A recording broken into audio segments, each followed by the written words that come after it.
professor of pharmacy at Hogwarts. This video is purely for entertainment and does not infringe on copyrights or laws. The rights to the novel and image belong to the original author. We do not claim ownership. Don't like waiting and want to listen to this fanfic in full now? Subscribe to our Patreon, where you'll find the best fanfics. Chapter 126, Peaceful Campus Life. Sirius Black was gone. He only had time to have a drink with his friends one night and hurriedly left Hogsmeade the next day. As far as he was concerned, Harry was involved, and there was no room for any delay. Snape, Lupin, and Alexis returned to school and continued teaching. Alexis has been busy lately, introducing his friends to Sirius Black, which requires him to write a letter to each of his friends to increase Sirius Black's credibility. For this reason, Horn's daily life has changed from eating dried meat and flying to the Owl House to hook up everywhere, to delivering letters and replenishing physical strength. Delivering letters and replenishing physical strength. This is the last one. Looking up at Horn, who was sitting pitifully beside the wooden box eating dried meat, Alexis smiled.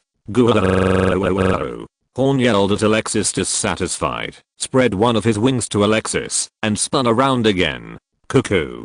Cuckoo. Cuckoo. I know, but there is no store that offers bird hair care. How about we get one ourselves? Horn tilted his head and looked at Alexis with his background eyes, seeming to be very interested in the proposal. Alexis signed the letter at the end, put it in the envelope, and sealed it. Okay, let's go. Cuckoo.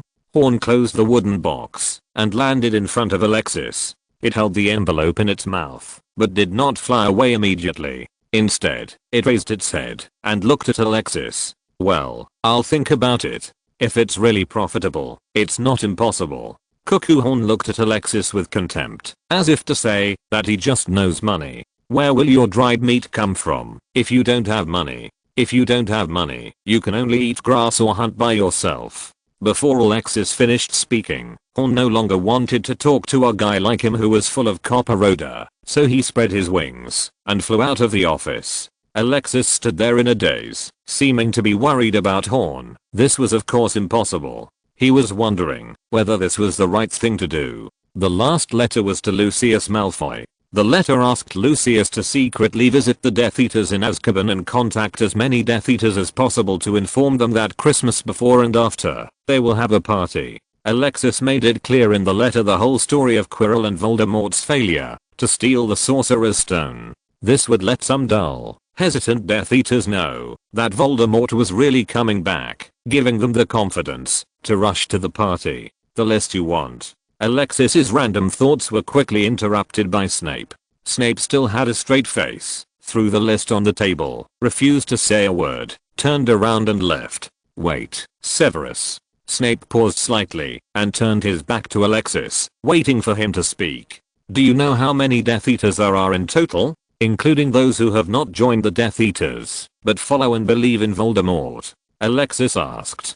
Snape was silent for a moment, then turned his head. His eyes wandered over Alexis for a moment, and finally stopped on his eyes. Alexis' eyes dodged slightly. Alexis, Voldemort has at least tens of thousands of followers. Around the world, there are at least 10,000 plus people who admire him. His political ideas are very beneficial to almost all pureblood wizards, especially pureblood wizard families. This natural attitude allows him to easily win over a large number of pureblood wizards. How? Alexis was in a daze after hearing that there were tens of thousands of people. He really didn't realize that Voldemort's influence was so great. There are actually more supporters of Voldemort than Grindelwald, who he dismisses. In the basement of Nurmengard, he once found a map that marked the distribution of Grindelwald's supporters in a certain year. According to his rough estimate, Grindelwald's supporters may not even be half as many as Voldemort's. If what Snape said was true, this made Alexis feel a little lost, as if he had always believed that the Witch of the Lake who gave King Arthur the Sword in the Stone was more powerful than Merlin.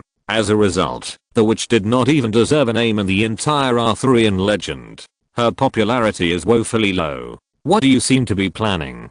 Snape asked aloud. Alexis shook her head, picked up the list on the table, and scanned it quickly. Nothing, thank you. You seem to have some idea, but didn't tell us. Snape saw through Alexis' cover. Instead of leaving, he turned around and continued. I'm not stupid, Sirius Black. It's nothing really. Snape, I swear. Snape stared at Alexis for a while and did not continue to ask. He only left one sentence. This is not your ridiculous game, Alexis. I remind you, it is best not to play your ridiculous little cleverness. Then left the office. Alexis looked at the door that was gradually closing, hummed slightly, sat back in the chair, and studied the list carefully. Potions class. Harry carefully glanced at Snape, who was walking past him, quietly approached Ron, and whispered, "Hey Ron, are you feeling weird?" Ron turned back to look at Harry. He had just been scolded by Snape. The potion he mixed with his own hands almost exploded the cauldron, and the splashed potion corroded holes in his robes. No, Harry, I only care about how much venom should be added to this damn toad. Damn it. No. Before Ron could finish speaking, the second pot of potion started churning violently, and the juice splashed everywhere. Ron quickly grabbed the wand and hurriedly cleaned it up. While cleaning, he carefully looked back at Snape, praying in his heart for Snape. Nep, don't notice yourself. Maybe his prayers really worked, and Snape didn't look back. I mean Quidditch Day, Harry continued, craning his neck. What? The day of the Quidditch match? Ron replied while cleaning up. Yes, that's right. You performed very well that day. It was great. No, not this one. Mr. Alexis and Professor Lupin both said they wanted to come to my game before. Yes, that's right. They were all in the stands, but Mr. Alexis didn't seem to be very interested in Quidditch, but Professor Lupin was very excited. Ron cleaned up the discarded potion materials and started making them again. But after the game, I didn't see them.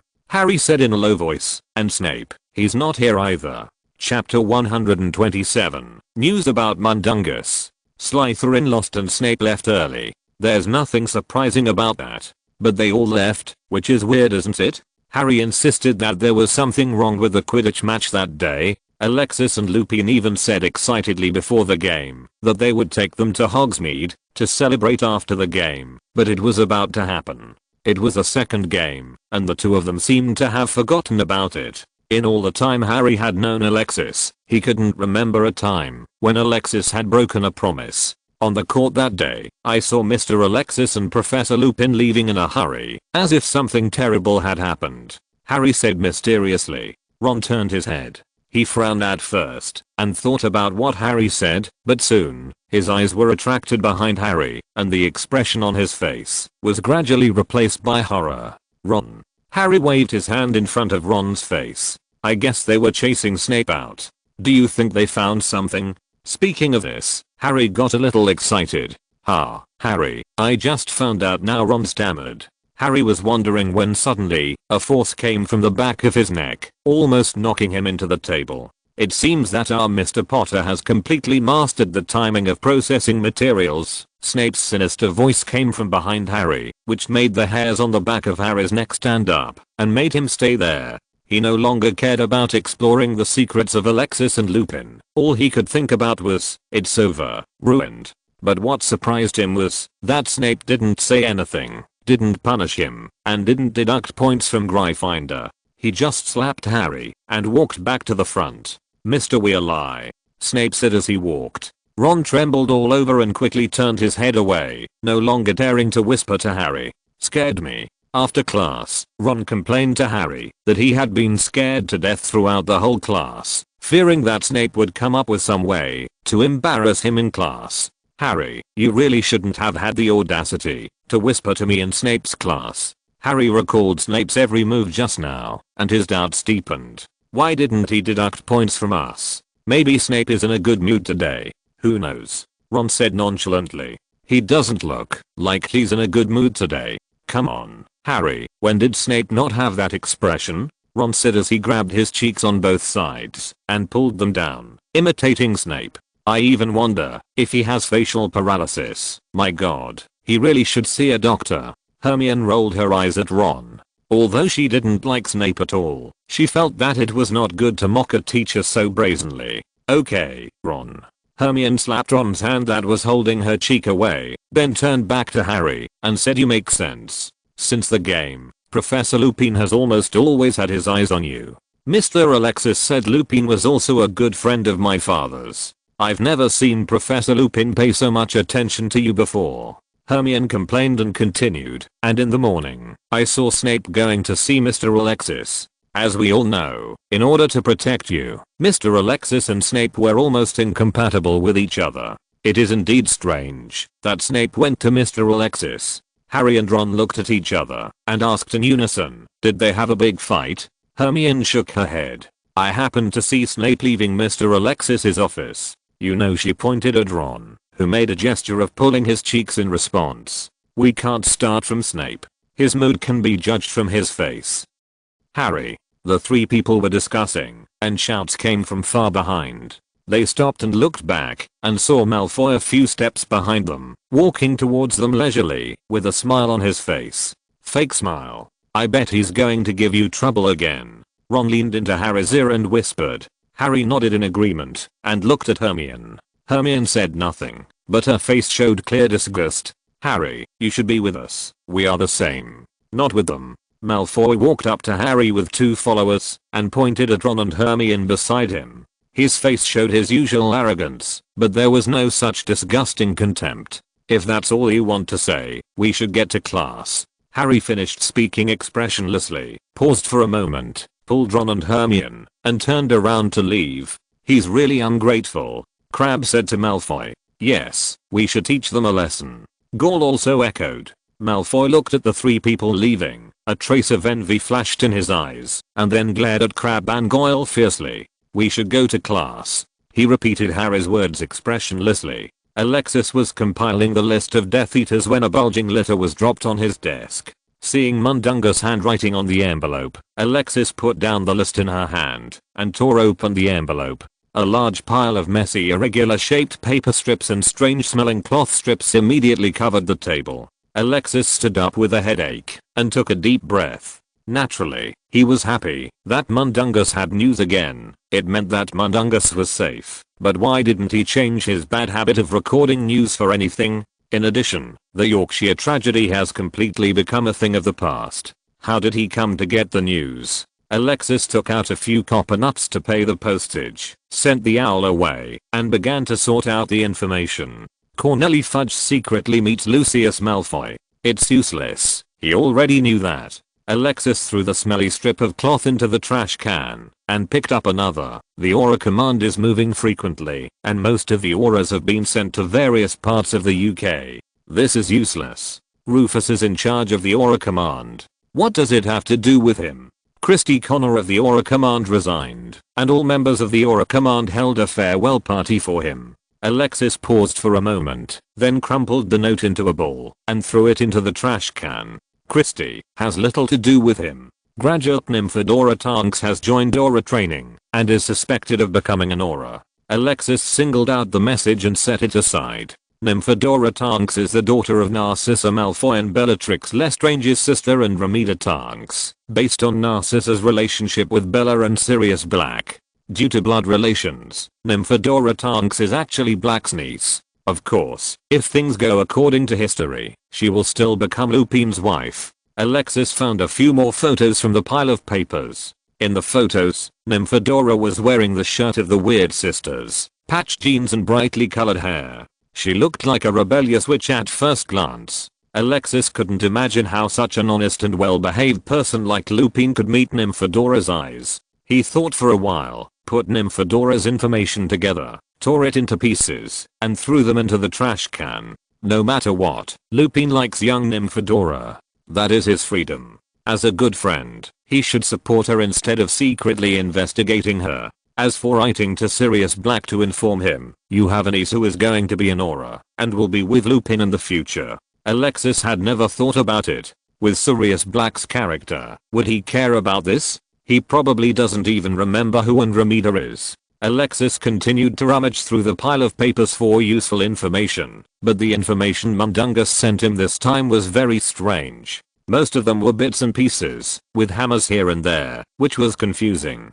I couldn't figure it out, not sure what he wanted to express. Finally, Alexis picked up the last note and unfolded it. This piece of paper was rolled into a tube, and placed in an inconspicuous corner. If you don't pay attention, you will ignore it. While making up his mind to make Mundungus change this bad habit next time he saw him, Alexis unfolded the note and read it. Chapter 128. Mundungus ran away. Azkaban, Gringotts, the Ministry of Magic, werewolves, goblins, giants, etc. all had actions. If listed individually, they are just separate incidents, but link them together, dear Alexis, well, you will find that they are all related. The reason for the reduction of Azkaban guards is that it is not good for people's mental health. Alexis, listen, this kind of lame and ridiculous proposal has been passed. I was thinking that maybe I should also propose it. One proposal is called, if the debtor is unable to repay the debt will be borne by the creditor himself. A large amount of gold galleons, as well as antiques, jewelry and various trinkets have been taken away from Gringotts recently. Their whereabouts are unknown. Alexis, if it were you, what would you think of? The Ministry of Magic. Yes, that's right, the Ministry of Magic. Under the guidance of that idiot minister, the Ministry of Magic has successfully turned into a mess. If a war really breaks out one day, I think they may still be there until the end of the war. No reaction. Bureaucracy. Werewolves, giants in the north, and vampires, their cases are exactly the same. Alexis, the Yorkshire tragedy in England is happening in other places, but other ministries of magic are not as incompetent as the British Ministry of Magic. Yes, although they also advocate bureaucracy, they are not as bureaucratic as the British Ministry of Magic, and they suppress the information. And your adoptive father, his men are plotting something, and they have been moving very frequently recently. As a friendly reminder, their actions have attracted the attention of the Wizengamot. If this is your adoptive father's instruction, you'd better warn him. Don't mess around. His every move is under the watchful eye of the Wizengamot.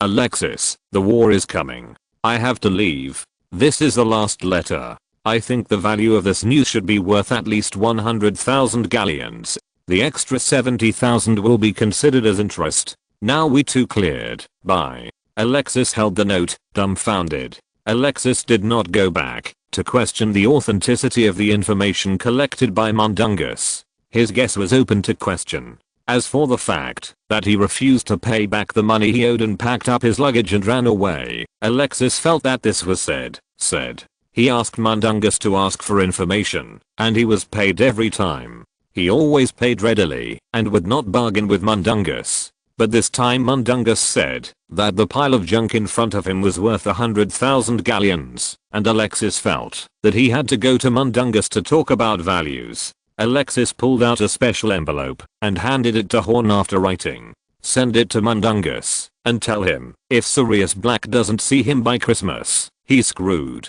Horn tilted his head and stared at Alexis for a while, then spread his wings and flew away. Apparently, he didn't understand why Alexis was so angry. After sending Horn away, Alexis picked up the trash can, picked out the discarded notes and cloth, and pasted the corresponding locations on the map one by one. Taking 2 steps back, Alexis suddenly realized that Mundungus' statement was not unreasonable. Judging from the map, there have been a lot of things happening in the wizarding world recently. But the strange thing is that the newspapers have been reporting on Sirius Black's escape from prison, or they have repeatedly mentioned the past of the 4 of them, without mentioning a word about the Giants' riot. As for vampire, even the word vampire cannot be found. It was as if the world's media had gone blind, which gave Alexis a strange sense of disconnection, as if the things mentioned in Mundungus' letter happened in another world, and were not relevant to them. Alexis worked in the office for so long that he almost missed his afternoon class.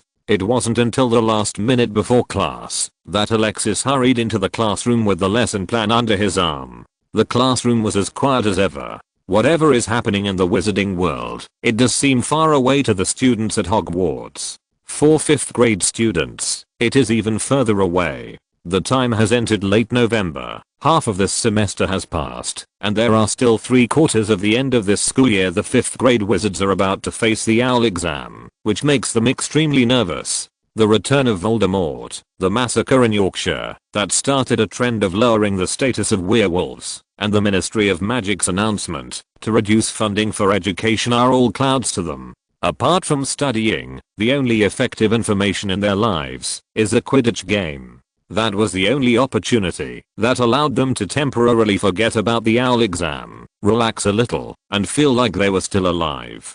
Potions class is obviously not a Quidditch pitch. Mr. Alexis is neither a referee nor a seeker. They have gone through the history of the Hufflepuff Quidditch team. Mr. Alexis is not even a Quidditch pitch.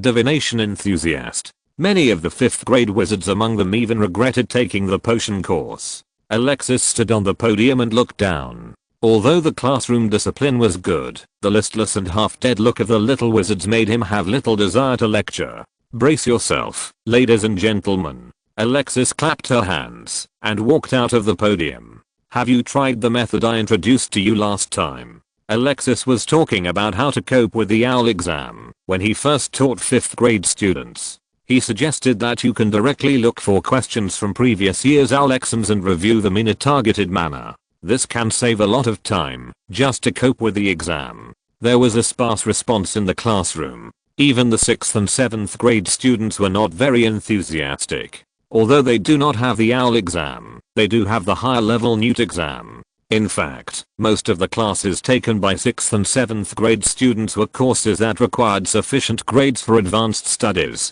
after passing the OWL exam. This was the first time they had seen a weird course like pharmacy that could be taken by any grade. I have good news for you, Alexis said with a smile. A few days ago, we communicated with the Ministry of Magic. The Ministry of Magic is considering adding pharmacy to the OWL and NEWT exams. If this proposal is passed, we will meet with you during exam week in June this year. Are you looking forward to it? I'm looking forward to your sister. There was a cry in the classroom. Since everyone's emotions are so high, why not let's try a mock exam today? Alexis pulled out a test paper from the lesson plan. This was the final exam question he had prepared long ago. Regardless of the students' wails and prayers, he waved his magic wand. Copy in pairs. The test paper shook violently, then split into 2 in the desperate eyes of the students. 2 became 4, 4 became 8, and was quickly copied into a stack of test papers. If you're listening to this novel on a channel other than Fanfic World, it means they downloaded and uploaded it without effort.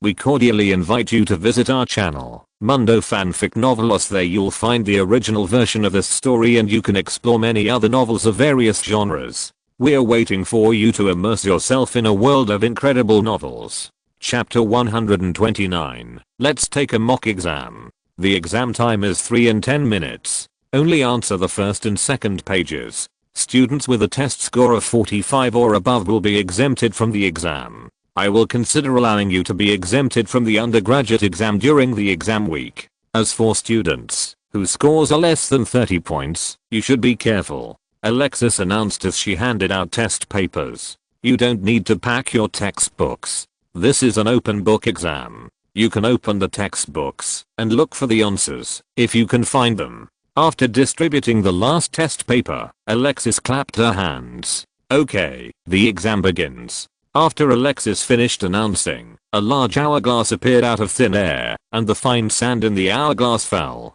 The little wizards didn't care about complaining, so they could only open the test paper and start answering the questions. Alexis looked around, nodded with satisfaction, then moved her chair to sit down, and like a magic trick, took out a book Breaking with the Female Ghost and read it with relish. The name of this book sounds like a horror story, but on the cover is a handsome male wizard wearing colorful magic robes, with golden hair, and showing neat and white teeth to the reader.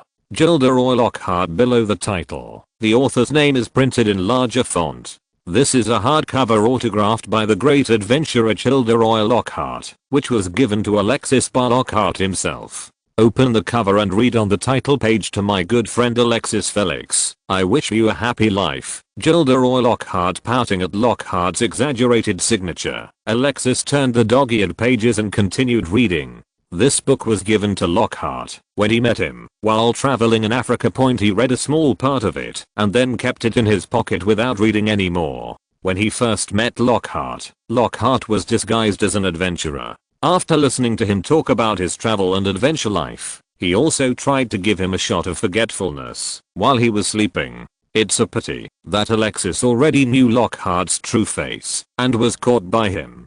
But to be fair, Lockhart's achievements in forgetting everything are indeed extraordinary. He is the wizard who Alexis has ever seen, and he has the deepest understanding and most accurate grasp of forgetfulness. According to Lockhart himself, he can even accurately make the person under the spell forget a certain sentence or a certain scene. However, given Lockhart's habit of telling lies, Alexis had reservations about his statement. After catching Lockhart, Alexis did not expose him due to his mastery of forgetfulness, and the two of them chatted all night. Alexis was certain that Lockhart's fighting instinct was almost zero. Except for forget all, his mastery of other spells was average, even worse than some 5th and 6th year students. Alexis read the book for a while, and noticed that the little wizards below began to make a commotion.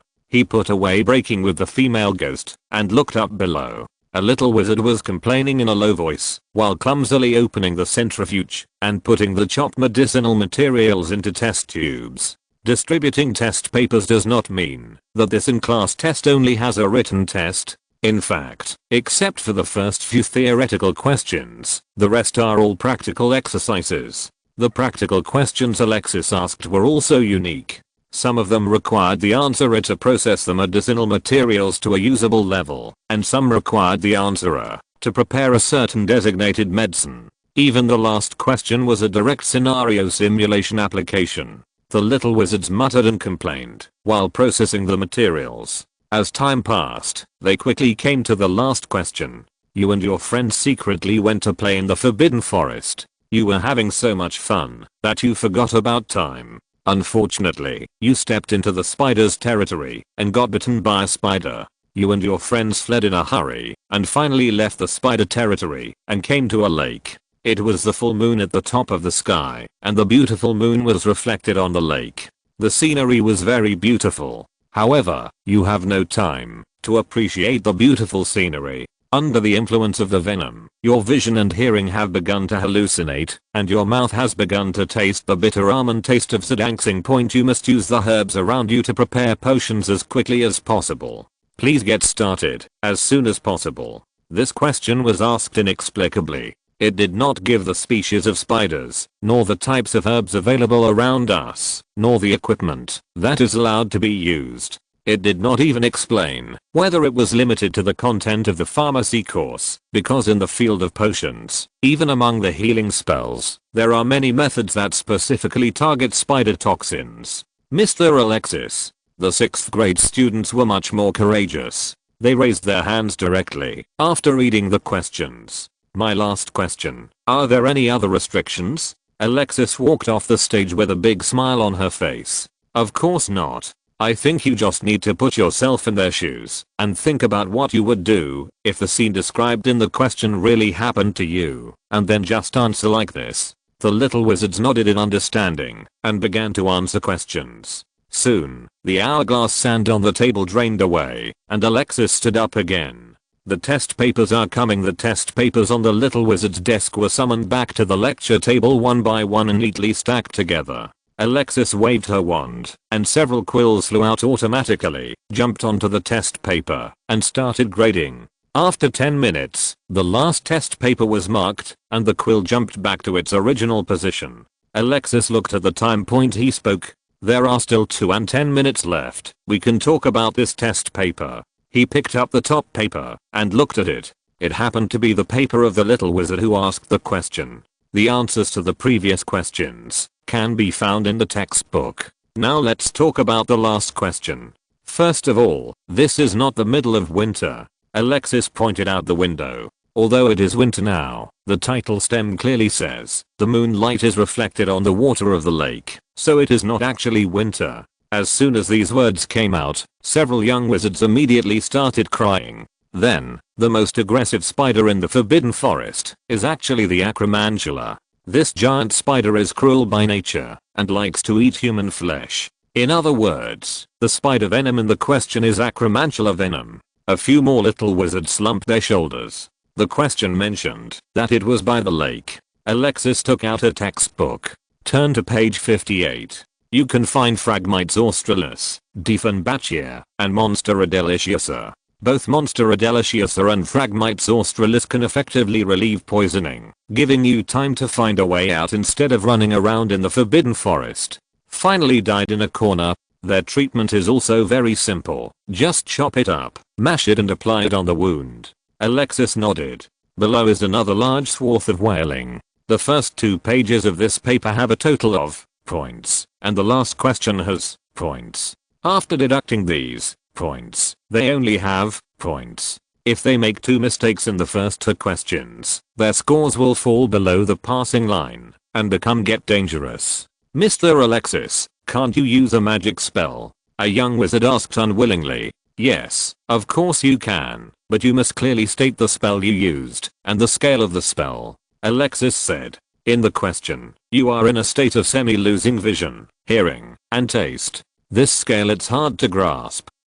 Chapter 130, After Class Exercises. Well, since this in-class test did not meet the exemption standard, I'm very sorry and hope you will continue to work hard. Alexis looked at the time and saw that get out of class was about to end, so she simply put the papers away. Maybe you are thinking, this question is too cunning and has too many restrictions, but in fact it is a very practical application question. I hope that you can use it in every course you study, rather than simply for the exam. Professor Alexis gave a class test to 5th, 6th, and 7th grade students in the pharmacy class. The last question in the class test was a practical application question in a simulated scenario. The news quickly spread among the students, who were talking about it. But Alexis never expected that the focus of their discussion was not this uncommon question type, nor this rare in-class test style, nor the exemption Alexis promised in class.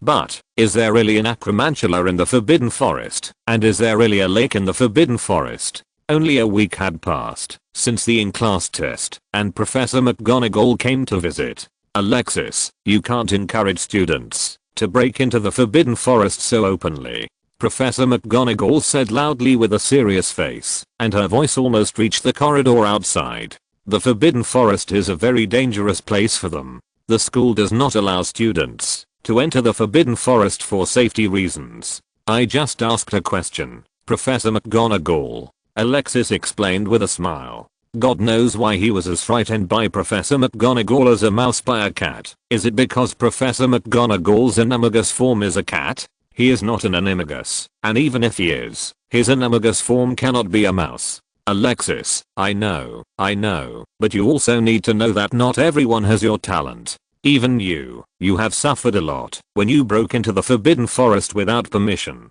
Yes, that's right. Well, I was wrong. I will not use the Forbidden Forest as a topic example in the future. Alexis wanted to make a few quibbles, but when he met Professor McGonagall's stern gaze, he immediately gave in and decisively admitted his mistake. Professor McGonagall nodded and stared at Alexis suspiciously for a while before leaving. After waiting in the office for a while, Alexis went out without encountering Professor McGonagall. He came all the way to the foyer. Today was the weekend, and the students had plenty of free time, but Alexis clearly felt that the number of students he met along the way seemed to be a little less than before. Coming to the foyer, directly opposite the door, there are 4 huge hourglasses placed side by side. Each hourglass contains gems of different colors, representing Gryffindor, Ravenclaw, Hufflepuff and Slytherin respectively of college scores. If the academy adds points, gems will fall from the hourglass. If it loses points, the fallen gems will fly back to the upper level of the hourglass. This is the scorer used to record the scores for the 4 houses. Every week, students from different houses come here to watch. Ravenclaw students will even accurately calculate the score difference between various houses near the end of the semester, and then guess which house will win the House Cup victory. Before the 4 members of the Screaming Shack formed an alliance, Alexis had a serious fight with Snape. So the scores of Gryffindor, Slytherin and Hufflepuff were like an electrocardiogram, fluctuating very obviously. At that time, only Ravenclaw house had an even score, and we just sat and watched the 3 houses fight. After the 4 of them formed an alliance, Alexis and Snape no longer targeted each other, and the scores of each house tended to be flat.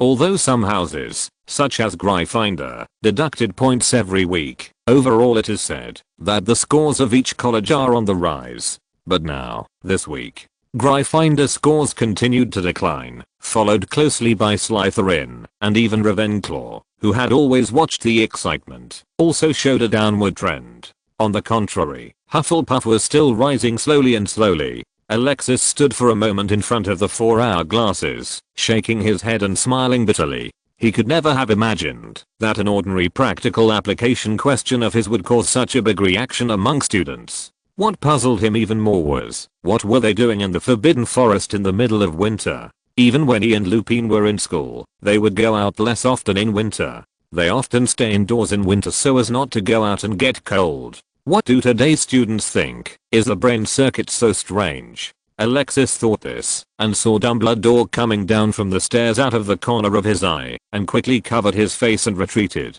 Alex. Wait, I happen to have something to ask you. Dumbledore's voice came from behind. What's up? Alexis was invited into the principal's office by Dumbledore. He just wanted to leave quickly, and didn't want to listen to Principal Dumbledore's nagging. You seem to encourage students to enter the Forbidden Forest. Dumbledore poured himself a glass of sour soda, which filled the entire office with a salivating sour smell. No, I just accidentally, Alexis explained with a smile. Alex. Dumbledore raised his head, his wise and deep eyes met Alexis's. We agreed to be honest. Okay. Alexis shrugged, pulled up a chair and sat down. He picked up the small ornaments on Dumbledore's table, and started playing with them. I do have this idea. But not now. Not like this. Alexis raised her head, and saw that Dumbledore was still looking at her, and spread his hands. I'm telling the truth. I didn't expect them to be so keen on the Forbidden Forest. Dumbledore slowly looked away and said slowly, you should understand, Alex, they are very similar to you back then. They are very curious about everything that is strictly forbidden, just like you insisted on dragging James to hide in the girls' bathroom to study. Okay, Alexis interrupted quickly. We agreed that this matter would never be mentioned again, and we were taken away by Professor McGonagall without seeing anything.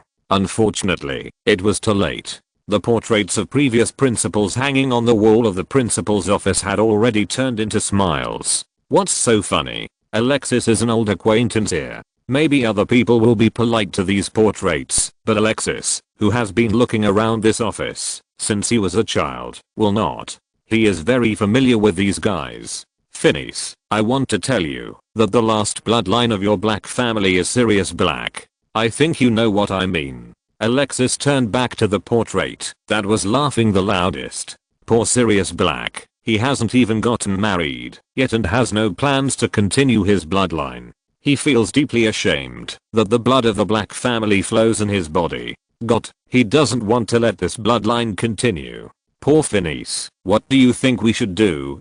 Chapter 131. Family education is very important. Phineas was like a duck being pinched by the neck, and his laughter stopped abruptly. Phineas Nigellus Black, one of the many headmasters of Hogwarts, and Sirius Black is his great-great-grandson. Note 1: Sirius Black didn't have a good opinion of his grandfather's father. Of course, he almost never had a good opinion of the Black family. But Alexis felt that Phineas was actually quite good, except for his vicious mouth, his unpleasant personality, his passion for purebloods and his dislike for muggle-born wizards. Phineas was one of the few people who was willing to listen to him and argue with him at any time. Others always appear as elders and say what elders should say, but only Phineas appears as an elder and says things that may even be childish than him. Of course, Alexis only said this to scare Phineas. Ever since Phineas learned that Alexis and Sirius Black had become friends, especially that Sirius Black did things without thinking and almost obeyed Alexis's words, he had been avoiding Alexis because he was afraid he was pinched by Alexis because his great-great-grandson was in the hands of Alexis. This time when I heard Alexis' embarrassing story, I couldn't bear it any longer and ended up being caught red-handed. You little bastard. Phineas reacted and ordered Alexis. You can't do this. That idiot is your friend. You can't do this. No, I guess I can, if you keep laughing at me. Alexis has Sirius Black in hand, so it can be said that she is sure of victory. Phineas fell silent and angrily disappeared from the frame. Dumbledore smiled and waited patiently for Alexis to talk to the portraits one by one, before continuing to speak. This will arouse their curiosity. In fact, they have always been curious about what is in the Forbidden Forest. However, due to school rules, most people dare not step out of this line. Now you have given them greater curiosity. Can you tell me why? After a slight pause, Dumbledore continued to ask. Last time in the Chamber of Secrets, I found that Harry's combat awareness was almost zero, and his sensitivity to danger was insufficient. If he faced Quirrell who wanted to kill him, it would be almost impossible for me to have a chance to save him. He wouldn't even last 2 rounds at Quirrell's hands. This is just Quirrell. Alexis was not deeply impressed by Quirrell, but he was quite impressed by the blackened Quirrell. In his opinion, whether he was blackened or not, Quirrell was just a giant in theory and a dwarf in practice. There were so many flaws in his spells that Alexis could have taken him down more easily if Voldemort hadn't possessed him to help him. Harry is only in the first year. He hasn't even finished the first year. Alexis, you have to be patient. Dumbledore advised. He didn't even know the one 3 months ago. In fact, Dumbledore also wanted to say, think about it, didn't you behave like this when you were this age? But before he said it, he thought about it carefully and decided not to say it. What is 11-year-old Alexis doing? He got into fights, stole alcohol, actually under the cover of Aberforth, and made trouble. He used magic spells to fight, not only beating students in the same grade, but also challenging senior students. If he couldn't beat the magic spells, he would use those weird and strange things. If you still can't beat the herbs, just use your fists and teeth. Thinking of Alexis at that age, Dumbledore had a headache. Voldemort has returned, and Harry must learn how to fight as soon as possible. Alexis mentioned Voldemort's name without hesitation. Fortunately, the people and portraits here were not ordinary wizards. What he did only caused a brief commotion, which soon subsided. The portraits were very disappointed with Alexis's boldness. I'm already used to it. Dumbledore looked at Alexis, hesitant to speak, and finally chose to remain silent. After a long silence, Dumbledore said slowly, anyway, Alex, the Forbidden Forest has begun to arouse the curiosity of the children, and the school rules can no longer restrain them. This week, Hagrid brought back 18 students from the edge of the Forbidden Forest. Where are Harry and the others? Alexis asked. Have Harry and the others been to the Forbidden Forest? Dumbledore shook his head, which disappointed Alexis. Why didn't you say a word when Fudge came? He wanted to take Lupin away. Alexis suddenly changed the subject. But you handled it well, didn't you?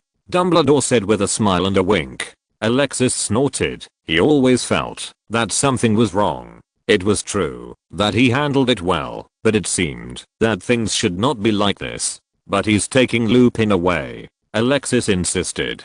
But Lupin is still at Hogwarts, isn't he? He's taking Lupin away. He came for Hogwarts, and he came for you. Dumbledore glanced at Alexis with a strange look in his eyes. He picked up the cup and took a big sip of soda and continued to ask in a slow tone. Have you made peace with Snape? Alexis was caught off guard by this question. He was stunned for a moment, then put down the ornament in his hand to correct Dumbledore's statement. We just reached a consensus. That's not called reconciliation. I just didn't get along with him. I really don't understand why he hates me so much. Alexis muttered disapprovingly. Alex. When talking about this issue, Dumbledore had to put down his cup, straighten his body, and said seriously, we have discussed this issue. If someone treats you like this, your assumption is not valid. No one would dare to treat me like that. Before Dumbledore could finish speaking, Alexis spoke first. Well, if someone treated Harry like that, do you think it would have a lifelong impact on Harry without your help? Alexis imagined for a while and replaced Snape with Harry. Naturally, they were replaced by Malfoy. She imagined Harry being hung up, taking off his pants, and showing his teeth. No. Alexis shook her head. I think Harry will teach them a lesson instead of hiding away and crying. Dumbledore looked at Alexis without speaking, and looked at the confusion and reason in his eyes. Dumbledore sighed softly, and couldn't help complaining about Grindelwald in his heart. In his opinion, Alexis's arrogant character was developed by Grindelwald. Not only did Grindelwald not stop it, but he fanned the flames, and added fuel to the flames, making Alexis think this was right. How can such a person become a strong person if he has lacked sympathy and compassion for the weak? since he was a child. Dumbledore was worried, thinking of Grindelwald taking it for granted, as if the whole world should just let Alexis go. Dumbledore felt like he wanted to fly to Nurmengard, grab Grindelwald by the neck and shake him awake, letting him wake up. He listened carefully to what Alexis had to say. Chapter 132, Lupin's Boggart. Dumbledore finally gave up on continuing the discussion on mercy and compassion. He had had discussions like this with Alexis and Grindelwald many times. Unfortunately, these two people stood on one side on this issue. One of them would look blank and think that what he was doing was natural, and the other would take it for granted. Face took it for granted that this was the right thing to do. Alexis left the principal's office confused. He felt that Dumbledore was a little strange. He was talking about a hammer here and there, and his words were completely unfocused. Until he left, he didn't understand the meaning of Dumbledore's conversation with him, or what he was going to say. Unable to figure it out, Alexis simply stopped thinking about it. Dumbledore liked to talk about it anyway. Neither Alexis nor Dumbledore expected that what started as a conversation about why do you encourage students to enter the Forbidden Forest would soon turn into implementing love and justice, kindness and sympathy discussion. In the end, the two of them discussed nothing and wasted an entire afternoon. After leaving the principal's office, Alexis met Lupin. He must have just finished teaching the little wizards and came to Alexis directly. The two happened to meet at the door of Alexis' office. Go in and talk. Alexis opened the door and took out 2 bottles of mead from the drawer, which Aberforth had kindly sponsored and filled by himself, and threw one to Quirrell, uncorked it himself, and poured it in. Several mouthfuls. The only sour soda at Dumbledore's place is lemon juice.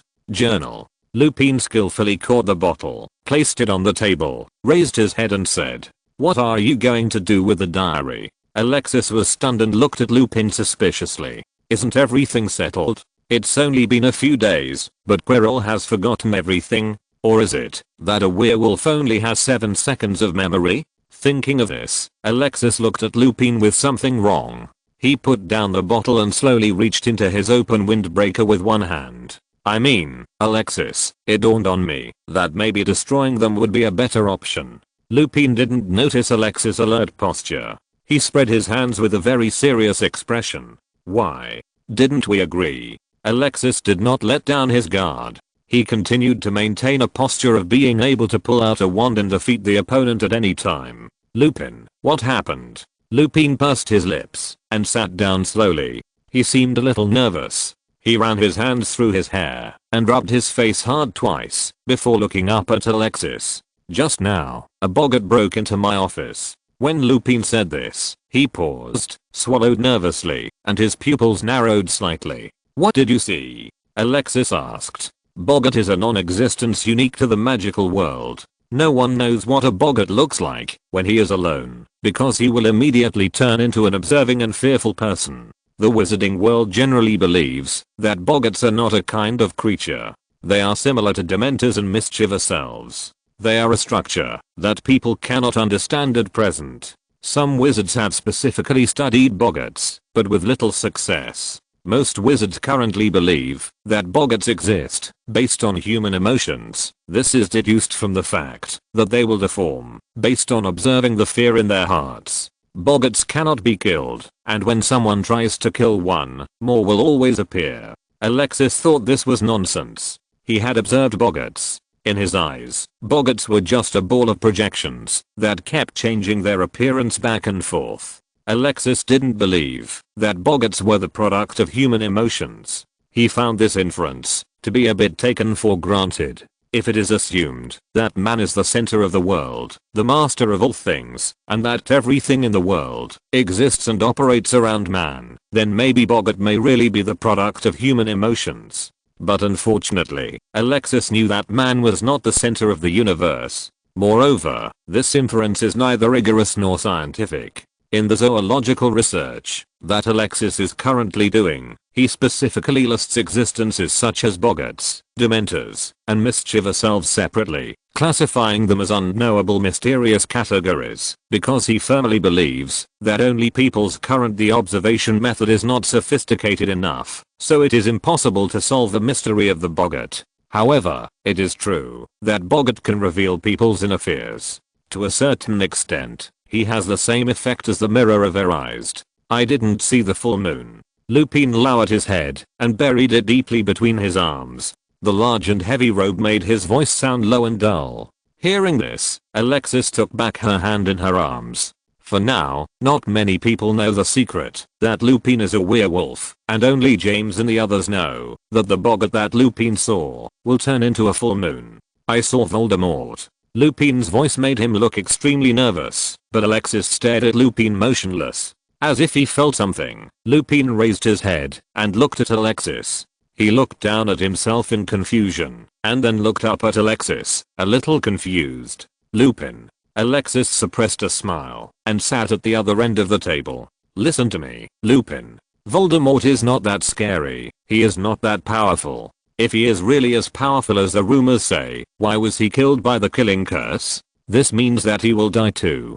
Lupin. He is just a more powerful dark wizard, not as magical as people say. Alexis grew up next to the Dark Lord.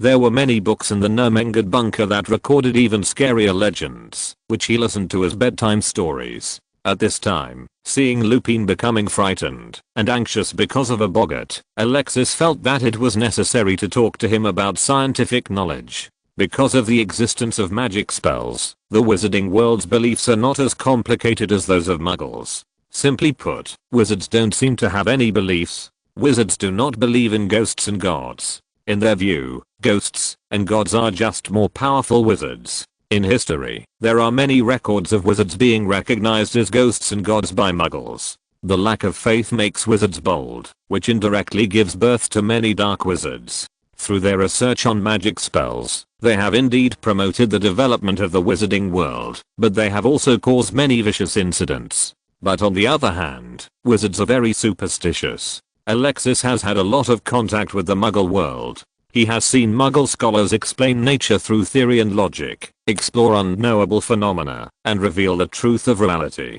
For the sake of truth, many scholars will become crazy. Wizards are not so stupid and studious. Wizards never believe in ghosts and gods, but once something beyond their cognition appears, wizards will not think about exploring its cause, but will be crazy about fascination and worship. This level of madness is even worse than that of religious fanatics in the muggle world. Chapter 133, Minister Ostrich is here again. Alexis introduced to Lupin the history of the 1000-year struggle between science and religion. He talked from divine right to divine right of kings, from Archimed's identification of the golden crown to Bruno was burned to death, from wonderful skills to industrial revolution and so on. Talked about a lot in bits and pieces. So, Lupin, we need to understand scientifically instead of blindly superstitious. Alexis poured the remaining mead into his mouth in one gulp, to relieve the thirst in his mouth, and looked at Lupin expectantly. Lupin originally came to Alexis to talk about Horcruxes, but Alexis dragged him through more than 3 hours of popular science on the history of struggles between science and religion in the muggle world. This made him completely confused. Silly. For 3 hours, the non-stop banging made Lupin feel dizzy, his eyes were straight, and his spirit began to become trance-like. During this process, he had not thought of interrupting Alexis and bringing the topic that had been diverted to the Mariana Trench back on track, but Alexis did not give him a chance to interrupt. Then looking at Alexis's eloquent expression, Lupin wisely shut up. He had seen Alexis in this state before. Last time, he was excitedly preparing to tell a few of them about his principles of the sound of mandrake and the relationship between the ingredients of mandrake and the Solanaceae family in refining magic potions. Similarities of datura alkaloids. He and James were not interested in hearing this at all. He only started, but was interrupted by James. Then, over the next few months, Alexis appeared around them like a madman, holding a mandrake in his hand, and staring directly at them with his eyes without saying a word. Staring at them. In the end, Sirius, who couldn't stand it the first, gathered everyone directly in the Shrieking Shack, and asked Alexis to give them a lesson all night. Thinking of this, Lupin suddenly discovered that Alexis had shown his talent as a teacher at that time. Alexis taught them, and they didn't dare to make small moves or doze off, because once anyone failed to answer a question raised by Alexis, he would retell all the previous content, and then ask questions again. If you still can't answer, start over again until they can fully repeat what he said. That night was simply the most painful torture for them. Lupin would rather endure the heartbreaking and bone cutting than carry these things that he had never heard of. What about Copernicus? What about the Crusades? What about the Quran? What about the Inquisition? What are those things? When Lupin was being tortured, the only hope in his heart was not for Alexis to shut up quickly. He knew that if he didn't let Alexis finish talking now, sooner or later he would find an opportunity and grab him to continue talking. He just secretly prayed that Alexis wouldn't do an after-class Q&A session. At present, Alexis does not seem to have any plans to engage in after-class questions. Lupin secretly breathed a sigh of relief, feeling that he was not far from liberation. By the way, Lupin, Alexis took out 2 bottles of mead again. The ones I just mentioned are the 2 dark clouds in physics that are generally believed by the Muggle community, Alexis said as she opened the gag and poured 2 gulps into her mouth. When Lupin heard this, he quickly raised his head and looked at Alexis with horrified eyes. Do you remember? Alexis put down the bottle and asked pleasantly. What is it? 2 dark clouds? What dark cloud? What is physics? Lupin's heart was as anxious as a fire, and there were even beads of sweat on his forehead in the middle of winter. Alexis, I'm hungry, have you forgotten? Alexis knew from Lupin's expression that he had forgotten. He pursed his lips with a look of disappointment and continued to speak. It's okay, I'll tell you again. It was April 1904. William Thomson, a famous Muggle physicist, gave a speech entitled Dark Clouds over the 19th Century over the theory of heat and photodynamics at the Royal Society. In the speech, he raised 2 dark clouds in physics. One is, no. Lupin's eyes were dull, and there was despair deep in his pupils. I'm so stupid, really, why should I worry about it? If I didn't worry about it, I wouldn't have met Boggart. If I hadn't met Boggart, I wouldn't have seen Voldemort. I'm so stupid, really. The next day, Alexis got up early and came to the restaurant to eat refreshed. He had 3rd grade classes this morning. Last night, I took Lupin and talked about the history of the development of physics for nearly 10 hours, which made him completely refreshed. Point from the looks of it, Lupin seemed to be very interested in Muggle physics. Maybe he should tell Lupin more interesting things about Muggle physics. Thinking of this, Alexis happily spread raspberry jam on the bread, sandwiched 2 slices of sausage, and ate happily. But his happy mood did not last long. He had just finished teaching the 3rd year students when he saw a group of familiar figures appearing in Hogwarts. Minister Ostrich wore a dark grey trench coat, a narrow-brimmed gentleman's hat, and well-made black leather gloves on his hands. He grabbed a brown cane and headed straight for the main building.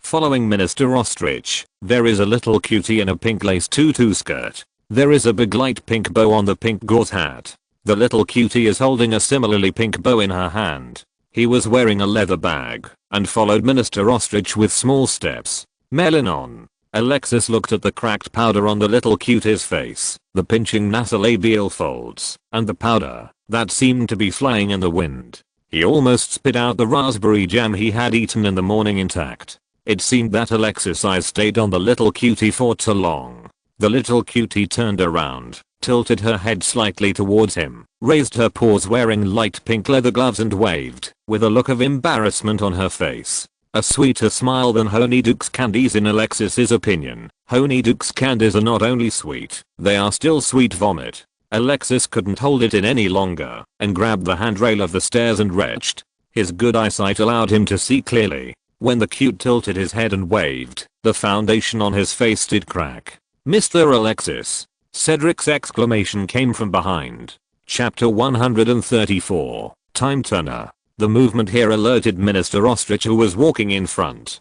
To Alexis' surprise, Minister Ostrich did not put on that stinky face like a big squid, but moved the corner of his mouth and waved his hand in this direction. Looks like he's saying hello. Alexis waved his hand to Cedric, indicating that he was fine, then held a handle and stared straight at Minister Ostrich's back. Not right. There's something wrong with this guy. Alexis thought about that day at Malfoy Manor, when this guy learned that he had been tricked, and how he jumped over the wall, and then compared it with the way he looked like nothing happened today. It was as if he had been hit by the forget it same. Did that guy Lockhart come to England? This idea swirled around in Alexis's mind, and then he rejected it. Lockhart should be busy with his global book signing tour. I heard that another biography related to vampires has recently been released, and I don't know which unlucky guy has been tricked. Even if Lockhart comes to England, it is unlikely that he will take action against Minister Ostrich, right? As far as Alexis knew, Minister Ostrich didn't have any adventures that Lockhart could appreciate. Lockhart only dealt with adventurers, and this was almost Alexis' biggest memory of Lockhart. "Sir, are you alright?" Cedric didn't know what Alexis was thinking. Seeing him staring at the empty stairs in a daze, he asked with concern. "Oh, it's okay." Alexis came back to her senses. "Thank you, Cedric, but I think you'd better get to class now." It had just been a third-year pharmacy course, and Cedric was the last to leave the classroom. He happened to meet Alexis, who was nauseated by the little cutie and vomited. If he didn't hurry up, he would be late. After being reminded by Alexis, Cedric finally remembered. He quickly said goodbye to Alexis with his textbook in his arms, and hurried down the stairs. "What are you here for?" Through his cooperation with Lucius, the Yorkshire massacre had been completely suppressed and pinned to Fenrir, and the matter of taking Lupin away had also been settled by Lucius' collusion with the school board. Minister Ostrich was defeated miserably in this fight. At this moment, he should be hiding in a dark corner and licking his wounds. Why did he come to Hogwarts again without thinking? Alexis stood there and thought for a while, still unable to figure out why the ostrich minister suddenly came to Hogwarts. However, the faint smell of perfume in the air made his nose itchy, and he couldn't help but sneeze. Alexis rubbed her nose and decided to go see for herself. The purpose of Minister Ostrich's visit to the school is unknown, but it is clear who he is looking for. Apart from Dumbledore, Professor Minerva is probably the only one who will pay attention to him. Alexis put the lesson plan back in the office and hurried upstairs. Arriving at the 8th floor, there was still the familiar guard at the door. Alexis counted Dumbledore's favorite snacks like a machine gun and passed smoothly. "Dumbledore." Alexis rushed in pretending to be unconscious, and then stopped what he had not finished with feigning surprise. In fact, he didn't know what to make up next. "This is not." Alexis opened her mouth in surprise and pointed at the ostrich minister. "This is not an ostrich." "Oh, I'm sorry, isn't this Mr. Cornelius Fudge? Why did you end up at Hogwarts?" Alexis took 2 quick steps and, ignoring the gazes of everyone in the room, stretched out his hands to hold Cornelius Fudge's hand. "Nice to meet you, Minister Fudge. Why do you have time to come to Hogwarts? Are you here to further your studies?" "That's so sorry. Hogwarts only has grades 1 to 7, and there is no advanced class for Minister Fudge's age. However, you may be able to wait half a year and join the next grade 1. The Ministry of Magic has never chosen ministers based on strength. I thought Dumbledore was suitable at first, but it just happened that Dumbledore had very high strength and prestige. In fact, the selection of previous ministers paid more attention to political means. This is very British, and is consistent with Muggle government is no different." The corner of Fudge's mouth twitched twice. Even though he was a qualified politician, he couldn't help it at this time. Alexis's words were really too humiliating. It was a blatant mockery without even covering it up.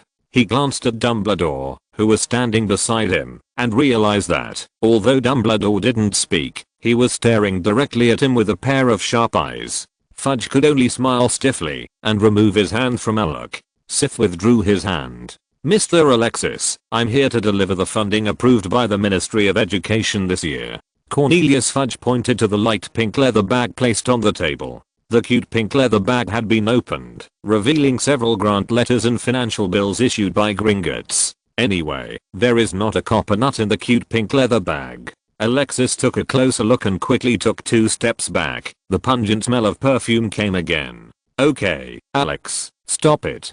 Dumbledore spoke at the right time. "Mr. Connelly, Alex is joking with you. I don't think you will be angry." Dumbledore looked at Carnary Fudge with a smile. "No, how could that happen?" Cornelius Fudge could only smile stiffly and borrow the words, "Look at what you said. How could I be angry? I know it's a joke." Dumbledore nodded with satisfaction, took out the letter from his wallet, put on his glasses, and read through it slowly. He read very slowly, as if the Chinese teacher was correcting homework and trying to pick out a few mistakes from the densely packed documents. It is understandable that Dumbledore checked the Ministry of Education's repayment letter. As the principal of Hogwarts, it was his duty to assist the Ministry of Education in handling relevant procedures. It's better to check carefully than to have trouble later. Dumbledore looked through the letter carefully. Cornelius Fudge did not dare to disturb him and could only stand aside and worry. He is not here to deliver funding. In previous years, which funding was allocated to the Ministry of Magic? Dumbledore, wait a moment, Minister Fudge. Dumbledore said without raising his head. I need to check it carefully to avoid problems and you have to make another trip. Fudge shut up and didn't dare to say more point, but soon he shifted his target to Alexis. At this time, Alexis was pulling his old acquaintance Rufus aside to whisper, Mr. Alexis. Fudge strode up to the two of them, preparing to use Alexis as a breakthrough. However, as soon as he called out his name, Alexis suddenly raised his head and said to Fudge with a serious look on his face, Fudge, you really have no good intentions. What does the theft of the Time Turner have to do with us? Chapter 135. Who touched the Time Turner? While Cornelius Fudge was circling Dumbledore, Alexis had already gotten all the information from Rufus. As a comrade who had fought against the Death Eaters with the Order of the Phoenix and the Aura Division, Rufus's view of Alexis was not as superficial as Fudge's. Although Alexis is straightforward and doesn't care much about the situation, he will ridicule those he doesn't like. But as a teammate, Rufus would rather choose Alexis than Fudge. Having worked with Fudge for some time, Rufus had a thorough understanding of Fudge's character. He didn't dare to leave his back to a face-changing expert. If it weren't for the fact that Fudge's appearance had nothing to do with that mysterious country in the Far East, Rufus would have doubted whether Fudge was born in a place called Sichuan. He heard from a Muggle friend that people in that place were good at something, a unique skill called Iron Lion. Alexis is different, at least whether you like him or not is written on his face, and Alexis is strong, well-connected, honest, and reliable. Rufus felt there was nothing wrong with telling Alexis. A week ago, Minister Fudge happened to encounter Fenrir, who was robbing a burger shop on his way to work. After a hard fight, he captured Fenrir at the cost of a scratched arm. Fudge happily handed Fenrir to the Aura headquarters and told him to keep an eye on Fenrir. He immediately set off to submit a trial application to the Wizengamot. The day after Fudge left, Fenrir, who was imprisoned in the small dark room, turned into Umbridge in front of Rufus. According to Umbridge's account, she came over to take a look before leaving get off work, and then was knocked unconscious by an Aura who was guarding Fenrir. When she woke up, she was tied to a chair. The whereabouts of the Aura who guarded Fenrir are still unknown. Also disappearing with them are a large number of Time Turners installed in glass cabinets in the Time Hall of the Department of Mysteries. Fudge came back right after. The Ministry of Magic in various countries has very strict requirements on the use of Time Turners, because this small hourglass can time travel. Although there are many time travel restrictions for Time Turners, any Time Turner wandering among the people is enough to cause extraordinary impact. Note 1: there is very little magic related to time in the wizarding world, and most people will never even hear about it in their lifetime. In fact, time magic is very dangerous. Wizards have rarely studied it, and most people who study time magic have realized its dangers. They have almost studied it to death. Time magic gradually became taboo. To this day, the only evidence of the existence of time magic is probably the Time Turner. The Ministry of Magic has a complete and tedious and lengthy review process for the use of Time Turners, and most of the time, after this process, the use of Time Turners will eventually be dismissed. Anyway, Alexis has never heard of anyone successfully applying for it. Those Time Turners have been placed in glass cases as exhibits since almost the same time as the British Ministry of Magic was founded. The Time Turner can be said to be the most mysterious and top-notch alchemical product in the wizarding world. Even Alexis has never played with it. However, Alexis heard that Professor McGonagall had a Time Turner, but given how serious Professor McGonagall was, Alexis could figure it out with her toes, and it was impossible for her to lend it to her. Alexis didn't know much about time turners. In fact, most wizards had never even heard of the name time turner, but just by hearing the name, you knew how many things a time turner could do. At least Alexis thought of at least 100 ways to use the time turner the moment she heard Rufus mention it. The time turner was stolen, and even a calm man like Rufus couldn't help but panic. He quickly put aside his suspicion of Fudge and stepped up his pursuit of the whereabouts of the time turner. The time turner disappeared together with Fenrir and the aura. It is easy to think that the aura let Fenrir go, and Fenrir took the time turner along with him. But after Fenrir left the Ministry of Magic, it was like he disappeared from the world. In the past week, Rufus and his team of auras had almost torn through the entire London, but Fenrir was still missing. In desperation, they had no choice but to come to Dumbledore. When the search was fruitless, Rufus had doubts about Fudge. After carefully thinking about the whole incident, he felt that Fudge was also very suspicious, but looking at Fudge's anxious and angry look, it didn't look like he was just faking it. More importantly, after Rufus' search turned out to be fruitless, Fudge uncharacteristically did not give up and did not shrink his head like an ostrich as usual. When even Rufus himself was discouraged because he had no clues, Fudge behaved even worse. Frustrated and brave, he actively helped to find solutions on the sidelines. If it is true that Fudge is cooperating with others, Rufus assumes that Fudge has the courage. He should work hard to stop Fenrir. Once Fenrir is caught, as long as he makes a little confession and tells him that this matter is likely to affect the entire wizarding world. Regarding the perception of werewolves, the wizarding world would most likely downgrade werewolves to magical animals, and he would even tell us about the time he wet the bed as a child.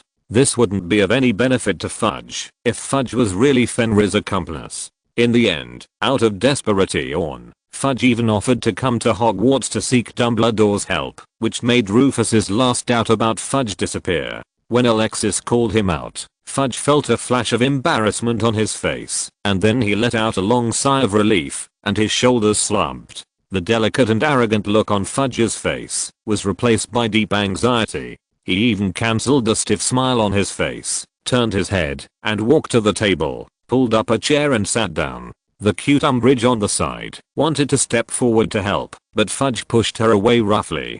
"Go away." Fudge rubbed his hair irritably, sat opposite Dumbledore, and raised his head to meet Dumbledore. Looking at those deep and wise eyes, Fudge subconsciously looked away and said anxiously, "Yes, as you can see, Dumbledore, you won and I screwed up."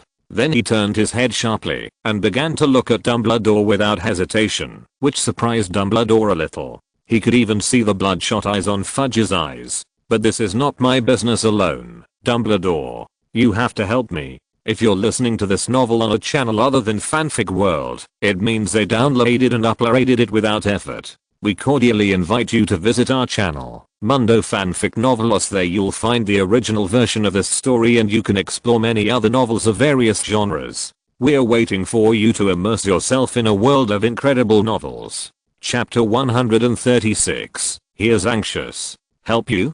Taking advantage of Dumbledore's unexpected moment, Alexis walked quickly to Fudge. "I'm afraid Fenrir has been hiding at your place, right? Where did Fenrir go after stealing the time turner? Don't you know?" Getting Alexis to trust Fudge would be easier than combining a centaur with a werewolf. Minister Ostrich was snatched away by Alexis, and a look of embarrassment flashed across his face. "Okay, Alex, be polite to your guests." Dumbledore knocked on the table twice and said. Alexis wanted to say something else, but Rufus, who was behind him, stepped forward, gently pulled the corner of Alexis' clothes, and shook his head at him. Alexis raised her lips tightly and hummed heavily, staring at Minister Ostrich with wide eyes. "Mr. Minister, the time turner is lost. This is a big deal. I think what you should do now is not to hide this matter, but to issue a notice in time to inform the Ministry of Magic in France, Germany and other places, so that they can work together help.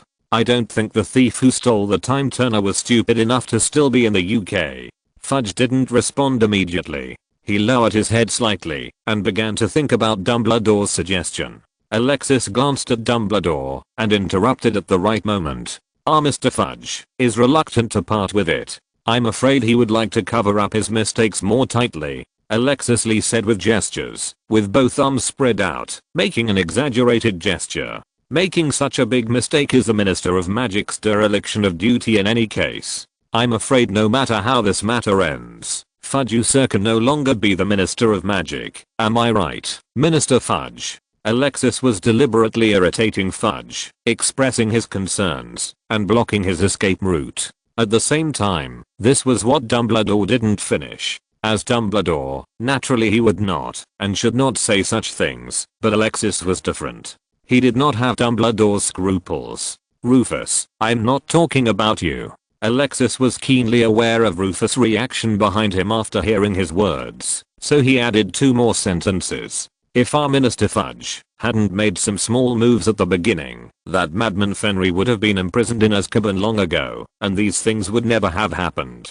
Dumbledore glanced at Alexis strangely, picked up the teacup, and took a sip of tea, to hide his ridiculous expression. Sometimes he couldn't figure out why Alexis' brain circuit was so magical. No matter what, the aura command in the Department of Mysteries had something to do with it. Instead, it was Fudge and Umbridge. Look, just 2 innocent victims. This is especially true for Minister Ostrich. No matter what the outcome of this matter, Minister Ostrich's highest crime is only the negligence of his subordinates, and as a leader, he was implicated by his subordinates. The subordinates among them are the Department of Mysteries and the Aura Command. In the end, Alexis, with his surprising logic, took off Rufus completely with just a few words.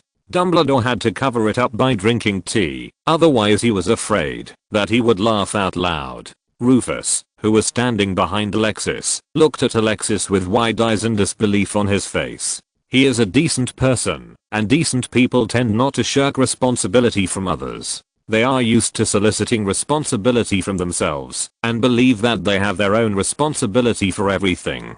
Rufus had never imagined that such logic existed. What does this have to do with me? Fudge's reaction was similar to others. He really wanted to get the time turner back as soon as possible, but not as the main responsible person. Okay, Mr. Alexis, I admit that I didn't do a good job in some places, and I didn't handle certain problems very appropriately. You admitted it? Alexis' eyes lit up. Even you know it. Fudge was choked by Alexis and his face turned red. He stared at Alexis for a long time, before he could hold back the next words. But I had nothing to do with the loss of the time turner. I was still on my way back when it happened. You captured Fenrir, right? Yes, it's me. And I got hurt for it.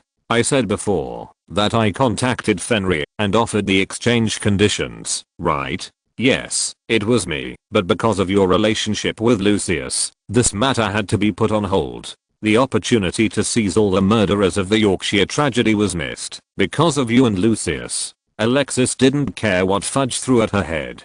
None of the things he had done that Fudge knew about could compare to deliberately stealing a time turner. Maybe hiding Tom Riddle's Horcrux counts as one. It's a pity that Minister Ostrich doesn't know. Then let me ask, Mr. Minister, how did you get in touch with Fenrir? It wasn't me. It was Fenrir who found me. How did he find you? Alexis pressed closer. We all know that, although you are the Minister of Magic, in terms of influence, Dumbledore is greater than you, and in terms of handling the case, Rufus is greater than you. It's amazing. In terms of ease of contact, the auras all over the street are easier to contact than you, a guy like you who hides in your office and doesn't know what he's doing.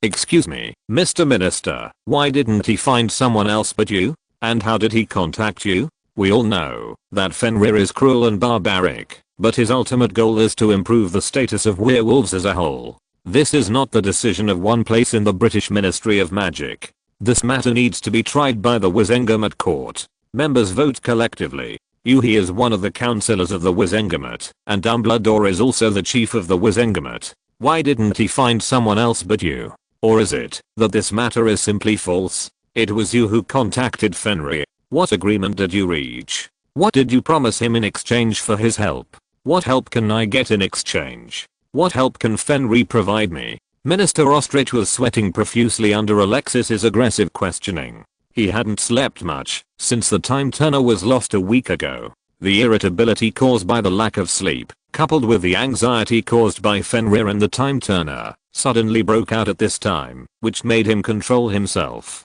He couldn't help shouting because of his emotion. "Are you in a hurry?" Alexis was also stunned by Minister Ostrich's sudden yelling. It took him a long time before he blinked and stepped forward to ask, "What am I in a hurry for?" Fudge seemed to be completely giving up. He rolled his eyes, untied the opening on his neck with one hand, and grasped the front of his clothes to loosen them. This action made his originally straight clothes looser, but made him look a little more human. Fudge sat down on the chair, picked up the teacup, and took a big sip. Then he pushed the teacup forward and leaned back on the back of the chair, assuming a comfortable posture. Dumbledore blinked and silently refilled Fudge's tea. "Dumbledore, no matter what unpleasantness we had before, we should let go of the past this time. You and I both know the dangers of time turners. What kind of person is Fenrir, and who do he and the madman imprisoned in Azkaban belong to? Everyone knows that, once the time turner falls into their hands, what will be the consequences? Before it happens, no one can speak clearly." Chapter 137, The Collapse of Fudge. Fudge left with his men. Ever since he took the risk, the conversation in the room had been under his control, and even Alexis didn't interrupt him again. Everyone in the room, including the portraits, looked at Fudge talking. His face turned red due to emotion, and spittle flew everywhere. But no one interrupted him, including Alexis. Everyone felt that, although Fudge at this time did not have the calmness of a politician, he was more realistic. Although he still had reservations about what he said, everyone believed that what he said was true. Finally, Dumbledore sent them out the door. Standing at the door, Dumbledore said meaningfully, "Minister Fudge, you will be a qualified minister." In response to these words, Fudge just waved his hand and hurried away with Cutie and Rufus. In the principal's office, Alexis was sitting on the chair where Fudge had sat, with his legs hanging on the edge of the table, chatting with the portrait of the principal. "Boy, you are so awesome." Phineas didn't know what stupid thing he had done again. At this time, he was covered in thatch, and the hat on his head was crooked. He was squeezed into a portrait with Miss Derwent. As a result, he just gave a thumbs up. Squeezed out by Miss Derwent. "Little Alex, it's rude for you to treat Minister Fudge like this," Miss Derwent said gently. Delisle Devon was a healer who left St. Mungo's Hospital for Magical Maladies and came to Hogwarts to serve as the headmistress of Hogwarts. "This is a gentle lady." Alexis nodded perfunctorily, tilting his head back and looking at the portrait on the wall behind him. Since he was leaning back, in his eyes the people in the portrait were all upside down. "Boy, don't listen to her, you are right to do this." Phineas finally returned to his photo frame. He was picking the thatch on his body and retorted while picking. Fudge teamed up with Fenrir to attack Dumbledore and wanted to incite public opinion by slandering Lupin as a werewolf and make parents worry about education at Hogwarts, thereby ousting Dumbledore. But after you resolved this matter, he wants to drain Fenrir's remaining value again. "Merlin, how come there are so many damn thatches?" But Fenrir tricked him. "This damn thatch, I think he is planning to use Fenrir to restrain Rufus. You and Rufus have a good relationship. You should know that that guy is not to Fudge's taste. What he likes is the little pink cake next to him." "Phineas, your taste is really outdated and tacky." Miss Devon couldn't help but frowned and retorted, and she threw back the thatch ball thrown by Phineas. The thatched ball arced through the air and finally landed in Phineas' hat. "Damn woman!" Phineas shouted angrily, but he didn't dare to take any action. He could only pick out the thatch ball, stepped on it hard, and continued. But Fenrir has been prepared for a long time. Fudge thought he had everything under control, but he didn't expect that he didn't have control over anything. Instead, he got himself involved. "You're telling me that Fudge didn't actually know that Fenrir would steal the time turner?" Phineas sat on the ground and began to pick the thatch from his legs. Hearing this, he raised his head and shrugged. Obvious thing. Fudge has only been in office for a short time, and Rufus is a strong man. Fudge must not have reached into the Auror headquarters yet, otherwise he would have no need to plan Fenrir's capture. I think Fudge's original intention was to ask the little cake next to him to let Fenrir go, causing the Auror department to fail in its duties, so as to interfere with the Auror command. Your connection with Lucius made him feel threatened, and he began to realize that the pureblood family was unreliable. You also know that pureblood families are unreliable? Alexis looked at Phineas with wide eyes. This was completely unlike what Phineas said. If Phineas hadn't been just a painting, he would have suspected that Phineas had been snatched away. It's not important. Phineas waved his hand and continued, this is completely contradictory. Because Fenrir's escape is enough to prove the negligence of Rufus and even the entire Aura department, making it easier for him to intervene in the Aura department. Luobu. There is absolutely no need for him to joke about the time turner. Seeing Alexis's doubtful expression, Phineas became really serious. He stood up, ignored the remaining thatch, and said seriously, Alexis, little one, listen to me. You can be prejudiced against anyone and anything. You can look down on Fudge, look down on us, and even hate Severus and Dumbledore. But when you think about it, you have to put aside your prejudices. Only by letting go of your prejudices can you see the truth of the matter. Little guy, don't be blinded by prejudice. Alexis pursed her lips and said nothing.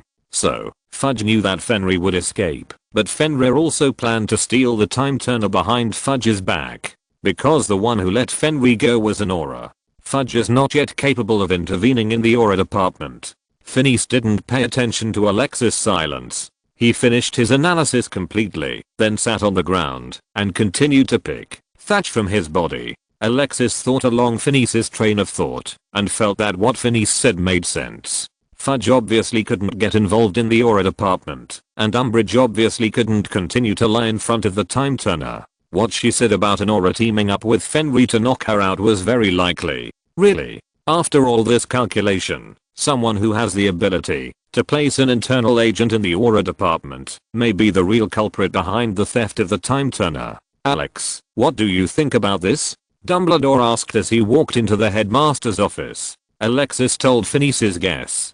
Dumbledore paused in packing the documents and looked at him in surprise. This is Phineas's speculation, and I think it makes sense. Alexis was unusually shy and said quickly. Dumbledore nodded and put the grant documents in the drawer. So who do you think it could be? Tom Riddle's name immediately popped into Alexis' mind.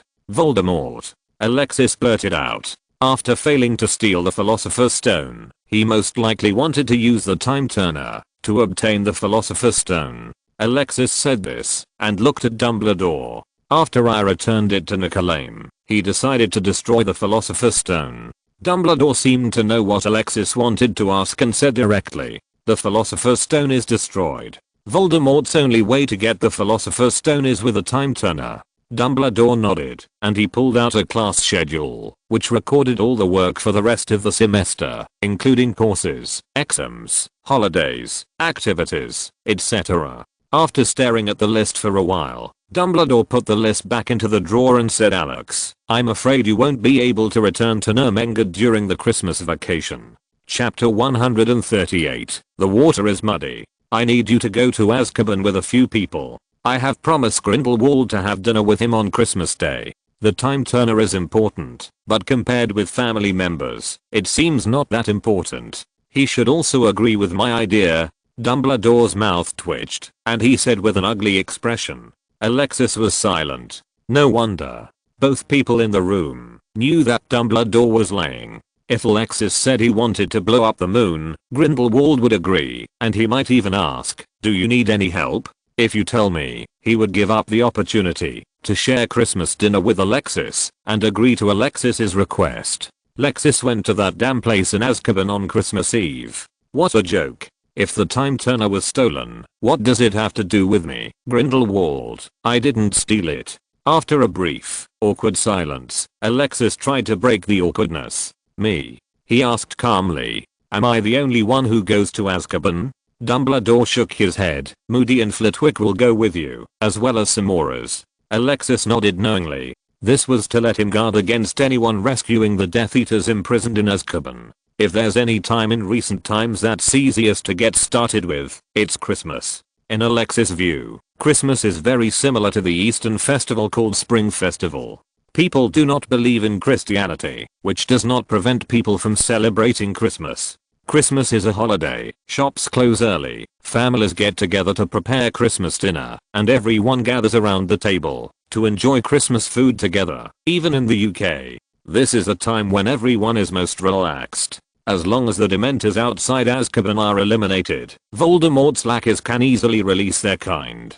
Do not. They didn't even need to deal with the Dementors, they just needed to knock out a few guards, put on their clothes, pretend to be guards, and sneak in. Apart from being sensitive to emotions, Dementors have almost zero IQ. Even if the guards react, if there are still guards in Azkaban on Christmas Day, they will report it to the Ministry of Magic. The Ministry of Magic will react again, and issue instructions to the Aura Department, and the Aura Department will assemble personnel. If they have not drank, if you were drunk, you would have circled the earth 3 times. Dumbledore is asking himself to make up for the loopholes of the unreliable Ministry of Magic. But, what should Grindelwald do? Alexis asked after she came to her senses. Maybe it can wait until next Christmas. Dumbledore said expressionlessly. Okay, Alex, you should understand the importance of the time turner. This matter is related to the safety of the whole world. This is a more serious matter than the war more than 10 years ago. Alexis curled her lips. Voldemort more than 10 years ago was probably not as dangerous as Grindelwald decades ago. Also, Alex, I have to remind you. Seeing Alexis about to leave, Dumbledore said, you must make good use of the unbreakable vow. Are you so sure that they will attack on Christmas? Alexis walked to the door and turned around after hearing this. Aren't you worried that they will attack in the past 20 days? It was already the end of November, and there were nearly 30 days before Christmas. Alexis didn't know where Dumbledore got the confidence that Finn would steal the time turner until Christmas. Dumbledore took out a very familiar small piece of paper and shook it. I've got a scoop, Alex. Alexis looked too familiar. This style of casually tearing off a piece of cloth or a piece of paper to record information was unique to Mundungus. He asked Horn to deliver a message to Mundungus. He didn't know what means Mundungus used, but Horn didn't find him. He thought that Mundungus was really going to disappear. He is on the black market in Austria, preparing to make money to pay off your debt. Dumbledore said with a smile. Well, you tell him that starting from today, no, starting from 3 years ago, interest began to be calculated on his debt from 3 years ago. He now owes me the principal plus interest, a total of 13 galleons. 13. It's best that, when we meet next time, he has this much savings in Gringotts, or he finds treasures worth this much on the black market. Otherwise I will sell him to Carcas. Carcas is the leader of a tribe of giants. Alexis has heard stories about Carcas from Dumbledore, but he has never seen it. I was serious. Alexis reiterated with a serious face. Dumbledore was a little dumbfounded. He nodded and said repeatedly, okay, I understand. I will convey it to you. Alex, well, Mr. Alexis stated that, if Mundungus unless the principal and interest are paid off at the next meeting, a total of 13 gold galleons, Mr. Alexis will sell Mundungus to the giant tribe. In order to show that he listened carefully to Alexis's attitude, he also repeated Alexis's words. Alexis nodded with satisfaction, and left the principal's office with her head held high. Bang, the office door was slammed. Dumbledore unfolded the note and took a look at the words on it and the final signature, Sybil Patricia Trelawney. Then he burned it to ashes and sat alone in his seat brooding. Dumbledore. Phineas suddenly looked up. I don't think it's right to choose him. Seeing Dumbledore looking over, Phineas patted the non-existent dust on his body and continued. Although we grew up watching him. Alexis Felix, yes, little Alexis, a true magical genius, a genius that is rare in the wizarding world for thousands of years. He is indeed a genius, and we all like him, but he is not suitable to succeed you and become the headmaster of Hogwarts. Now that you are taking care of him, he can still complete many things in an orderly manner, but we cannot deny that little Alexis is reckless by nature. The position of headmaster of Hogwarts requires too many things to consider, and he can't deal with it at all. I don't want him to become Tom Riddle? Dumbledore asked. Phineas choked and did not continue. This is the default. He knew that Tom Riddle was a name that Dumbledore was reluctant to mention. For a long time, Dumbledore had believed that it was his own education that led a generation of geniuses to follow the path of the Dark Lord. Of course, this is also the perception of most people, including Phineas. Alexis will not become Tom Riddle. Dumbledore's wise eyes suddenly became sharp. Absolutely not. Phineas avoided Dumbledore's gaze, shook his head and sighed. We are discussing things, Dumbledore, and you can't bring your personal emotions into it. He will inherit everything from me and Gellert. Dumbledore stood up straight and said seriously, he will become the leader of the wizarding world and lead the wizarding world to prosperity. Phineas, don't try to influence my judgment with words. Pure blood families are also members of the wizarding world. Alexis' bloodline will be purer than anyone else's. Chapter 139. Christmas is approaching. When Fudge came to Hogwarts, Alexis heard a scary story and learned that many things were happening in the outside world. But it seemed like nothing happened. The atmosphere in Hogwarts is still peaceful. The 5th year students are still nervous. The 1st, 2nd and 3rd year wizards are still talking and laughing. It is still snowing in the sky and the temperature is still dropping.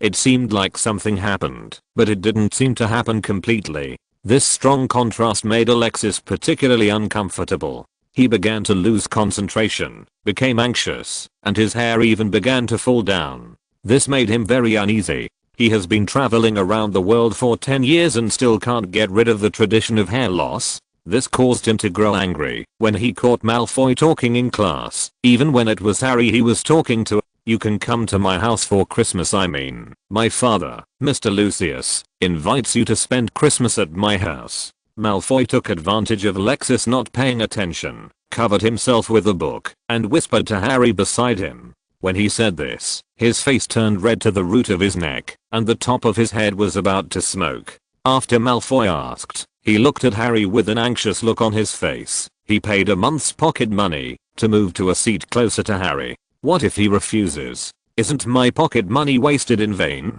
With this thought in mind, Malfoy glanced behind him and saw Ron, who was smiling diagonally behind him, grinning from ear to ear. He felt even more that he had lost money on this deal.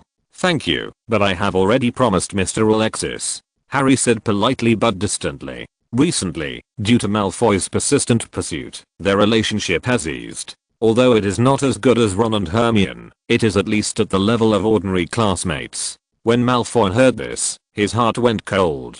He turned around and glared at the cheerful Ron and was about to say something. Mr. Draco Malfoy. Alexis's voice sounded above the two of them, which completely chilled the remaining warm heart of Malfoy. It's cold, so cold. And Mr. Harry Potter, if you have any little secrets, tell me and share them with everyone. Alexis stood in front of the two people and said seriously. Harry and Malfoy lowered their heads silently and refused to speak. Harry even glanced at Malfoy secretly. If Malfoy hadn't been talking to him, he would still be listening intently. Harry thought. Malfoy felt wronged. Didn't you ask me to get closer to them? Didn't you ask me to get along with them? Why are you turning your back on me now? And Harry, how could you do this? I feel sorry for you, so I kindly invite you to my house for Christmas. Do you have any idea how many people want to come to my house every year but can't? And that Ron, laugh. You just know how to laugh. You took my month's pocket money. Why are you laughing? As expected, the only one among these three people is this one, a muggle-born who is quite normal.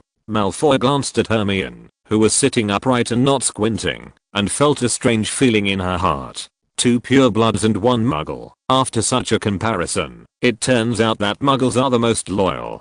This made Malfoy, who had always been proud of his pure blood, feel even more uncomfortable. It seems that you two don't want everyone to know the little secret between you two. Alexis' voice came from above. In that case, you two might prefer to come to my office, and let's have a good talk. The devil is going to your office. Ghosts like it. Okay, Mr. Alexis. Alexis nodded with satisfaction. After class, Malfoy and Harry followed Alexis to his office. Further behind them, the sneaky figures of Hermione and Ron fell far behind. Alexis opened the door and walked into the office, took off his windbreaker, opened the drawer, and prepared to open a bottle of mead, but found nothing. Closing the drawer angrily, Alexis glanced around the room and sighed. Sit down. Alexis pointed to the chairs and asked the two of them to sit down. Today is December, less than 2 weeks before Christmas, and 2 weeks since I heard that the time turner was stolen. The past 2 weeks had been uneventful, and those people seemed to be preparing to take action on Christmas Day, just as Dumbledore had guessed. Also calm was the reply from Nurmengard. He told the whole story and finally said apologetically that Grindelwald's Christmas dinner might have to be postponed. It was so eloquent that I wrote more than 10 pages. As a result, Grindelwald's letter didn't even fill a single page. He just said I know lightly about him not going back for Christmas. What does it mean to know? What were you two talking about during class? I invited him to my house for Christmas. The two little guys were silent. You looked at me. I looked at you. And finally Malfoy had to take the initiative to speak. Alexis turned her gaze to Harry. I declined his invitation. Harry whispered, I have promised you before. Alexis nodded with satisfaction. It seemed that he was still popular. Harry, I'm sorry. I have something to do on Christmas Day and have to go to Azkaban. I'm afraid I won't be able to take you to Nurmengard for Christmas. Malfoy and Harry raised their heads together and looked at Alexis with wide eyes. Then, Harry nodded with some disappointment and lowered his head again. Malfoy still stared at Alexis. You took him to Nurmengard without you. So you are such Alexis. Okay, I get it. Harry said disappointedly. Maybe you could go to Ron's house or Malfoy's house. Alexis suggested somewhat reluctantly. Come to my house. The Weasley family is so poor that they can hardly afford to eat. Their house is dirty and messy. Come to my house and I can take you skiing. My dad will also prepare Christmas gifts for us. Malfoy's eyes sparkled with excitement. Harry glared at Malfoy. This made Malfoy a little aggrieved. He didn't understand why Harry always refused, even though he really wanted to be friends with him. Our house is big, bigger than the Weasley house. We also have a lawn. We can build snowmen, Malfoy stammered, still making a last-ditch effort. Unfortunately, his efforts were not in the right place. Harry was even more disappointed with him. The boredom that had been disappearing of late had resurfaced.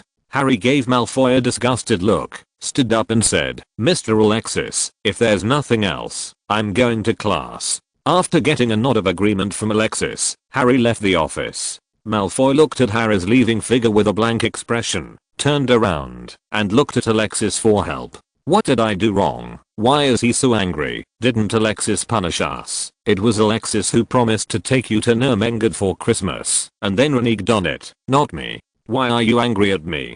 Chapter 140. Why is Christmas everywhere? I hate Christmas. Are you going to stay in school for Christmas? Ron asked quietly in the herbology class. Are you a fish? Didn't Mr. Alexis promise to take Harry to Nurmengard? Hermione on the other side slapped Ron on the back with her dragon skin gloved palm, causing him to grin. When are you leaving?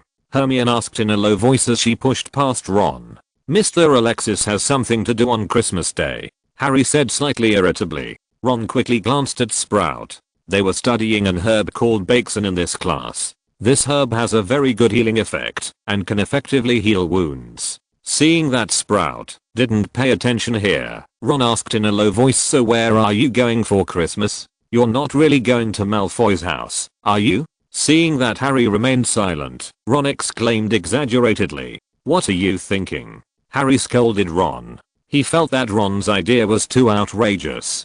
I won't go. Ron breathed a sigh of relief, hesitated, and asked coyly, maybe you can come to my house and spend Christmas together. No, I think it's better for me to stay in school. Harry shook his head in denial. Ron sighed in disappointment and said nothing more. Harry didn't notice the change in Ron's mood. At this time, he was a little irritable. He didn't understand. Christmas. Why is Christmas being discussed everywhere in the world? What can you do for Christmas? What makes Christmas different? There are 48 hours on Christmas Day. In the past 11 years, Harry has only found Christmas Day to be particularly difficult. Maybe it does take a few hours longer than other days. Alexis invited him to spend Christmas together in Nurmengard before. Harry was very happy at first. He also thought that he would be able to experience the difference of Christmas this time. But now this plan has been cancelled. His 11-year-old Christmas will be like the previous 10, alone. Miss Sprout announced that get out of class was over, and Harry took off his dragonhide gloves and walked towards the Gryffindor common room with his head hanging down. Behind her, Hermione grabbed Ron, who was about to scream, and shook her head at him. What's wrong with Harry? Ron could tell something was wrong with Harry, but he didn't understand why. Leave him alone for a while, He needs some quiet time. Hermione looked at Harry's disappearing back and said softly,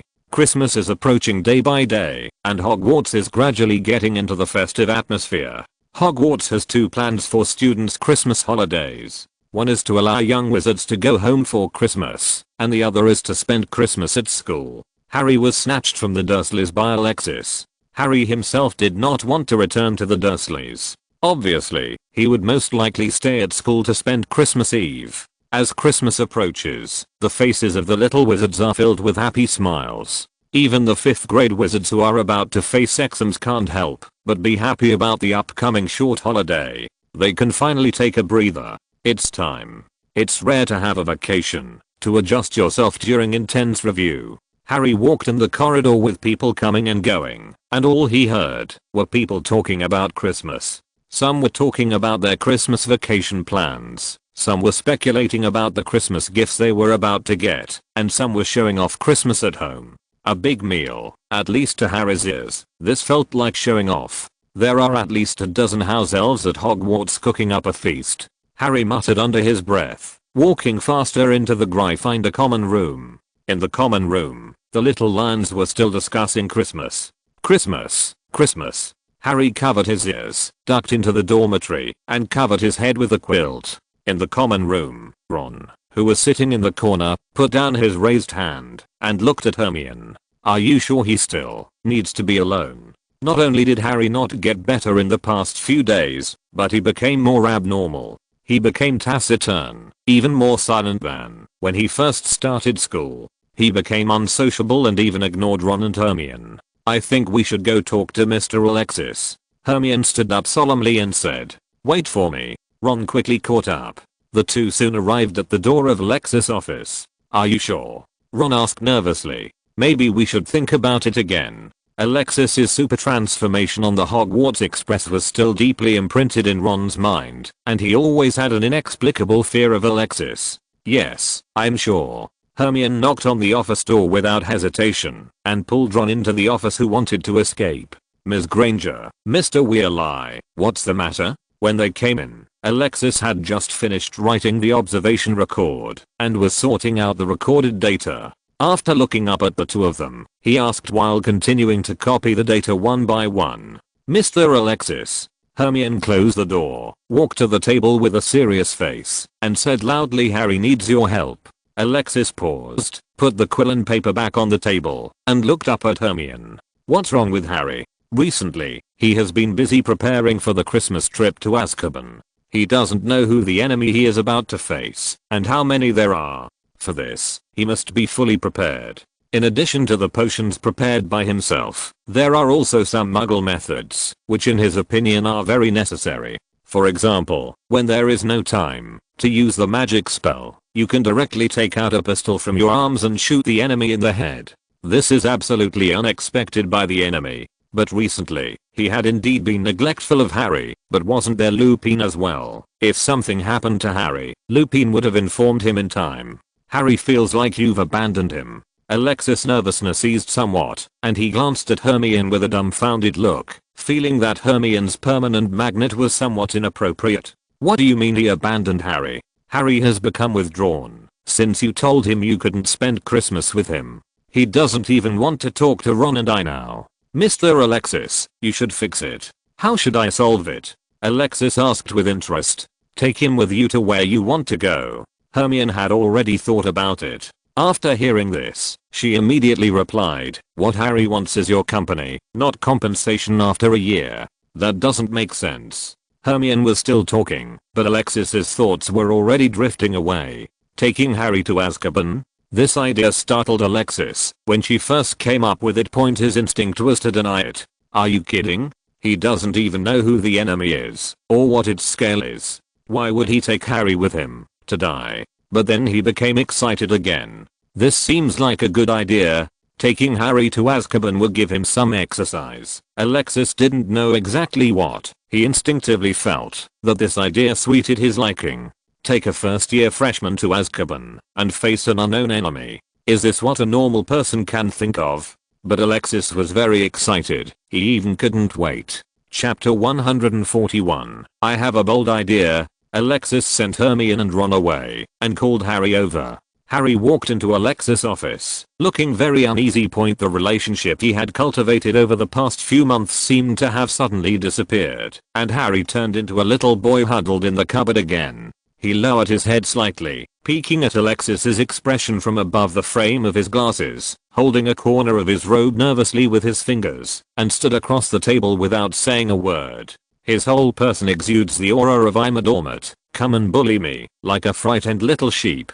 Alexis looked at the face that was similar to her friend's and the green eyes, which shone with fear and bewilderment. This made him angry and funny. "Harry, sit down and talk." Alexis pointed to the chair and softened her tone. "This is not okay. How can you be so weak when you are standing in James' face? I heard that, because I had something to do at Christmas, you were very upset to cancel our agreement." As soon as Alexis said this, Harry jumped up from his chair like a frightened rabbit. "Easy, Harry, don't be nervous." Alexis quickly waved her hand, telling him to relax. "I don't mean to blame you." Alexis tried to slow down her tone. "I just wanted to talk to you. Now I have a new idea. Would you like to come with me?" "Where to go?" "Azkaban." Harry, who had just sat down, stood up again, and now Alexis had to stand up as well. "Don't react so much." Alexis explains, "We got news that someone is going to attack Azkaban on Christmas night. Most people don't know about this yet. I'm going to stop the enemy. Do you want to go with me?" Harry's eyes widened, and he looked at Alexis in disbelief. At this time, all other messages in his mind disappeared, leaving only Azkaban, Azkaban and "I'm going to Azkaban" class. "Hey." Alexis waved her palm in front of Harry's face, wondering if the boy had been shocked by the news. "Is it really possible?" Harry asked. The uneasiness in his eyes dissipated in an instant, replaced by excitement and anticipation. "But, I've just been exposed to, I haven't learned enough spells in defense against the dark arts class, and I'm afraid I'll be a drag on you." After the excitement, Harry said worriedly. "It doesn't matter," Alexis said with a smile. "I think if I really need your help by then, even if you have passed newts, it will not help. Harry, there are risks for you when I propose this choice," Alexis said slowly, seeing that Harry had already digested the news. "You may not be able to do anything to help. If too many people come, I may not even have time to take care of you. But at least we can spend Christmas together. It's just that maybe the food for Christmas dinner isn't that good."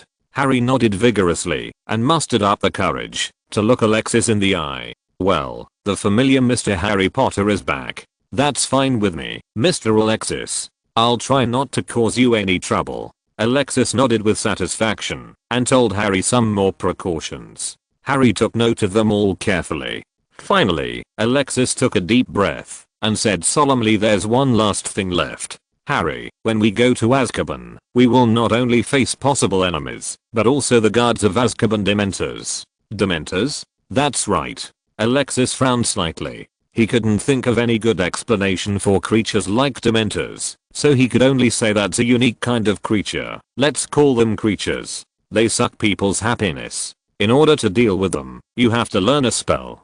Call God to guard. Unfortunately, Harry, I need to find someone else to teach you this spell." "Why?" Harry looked confused. "You can teach me, if you have time. If I could, I would have taught you a long time ago, but I have been trying for more than 20 years and I can't learn this curse." Thinking of this, Alexis became a little angry. Why couldn't he do a spell that Lily could do, James could do, Black could do, Lupin could do, and even Snape could do it? Alexis shook his arm and coughed dryly. "Let's go find Lupin. Lupin is your defense against the dark arts teacher. He should be responsible for this." He simply didn't answer Harry's question.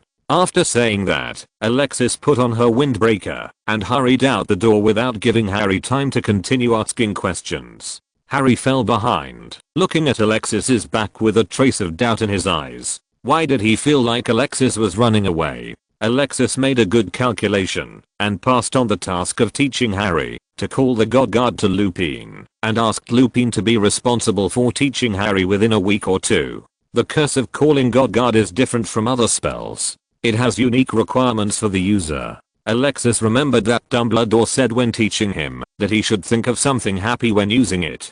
Heart toward the light or something like that. Invoking the God Guard requires that, after chanting the spell, in addition to the standard hand gestures, the caster also needs to focus on recalling a particularly pleasant moment for a year, and use the most positive emotions, to summon a embodied magical creature. It may also be non-embodied. According to Dumbledore, this spell is very simple, Alex, and I'm sure you'll learn it in no time. Perhaps in just an afternoon. Then thousands of afternoons passed, and he still didn't learn. No matter how Dumbledore taught him, or how he described it, Alexis just couldn't do it. He desperately thought about the sea breeze in Nurmengard, the pumpkin patch, and the horror set props and toys made by Grindelwald. Thinking about stealing wine with James and the others, and then shouted, "Call God to guard," then nothing happened.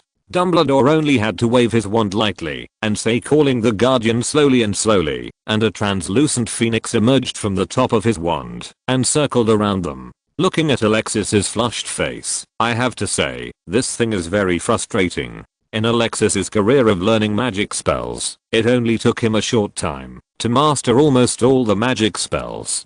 Some of them even only needed to be read once before he could use them calmly. Only 2 magic spells made him master it. He suffered a lot. One is the God-calling guardian, and the other is the Animagus transformation.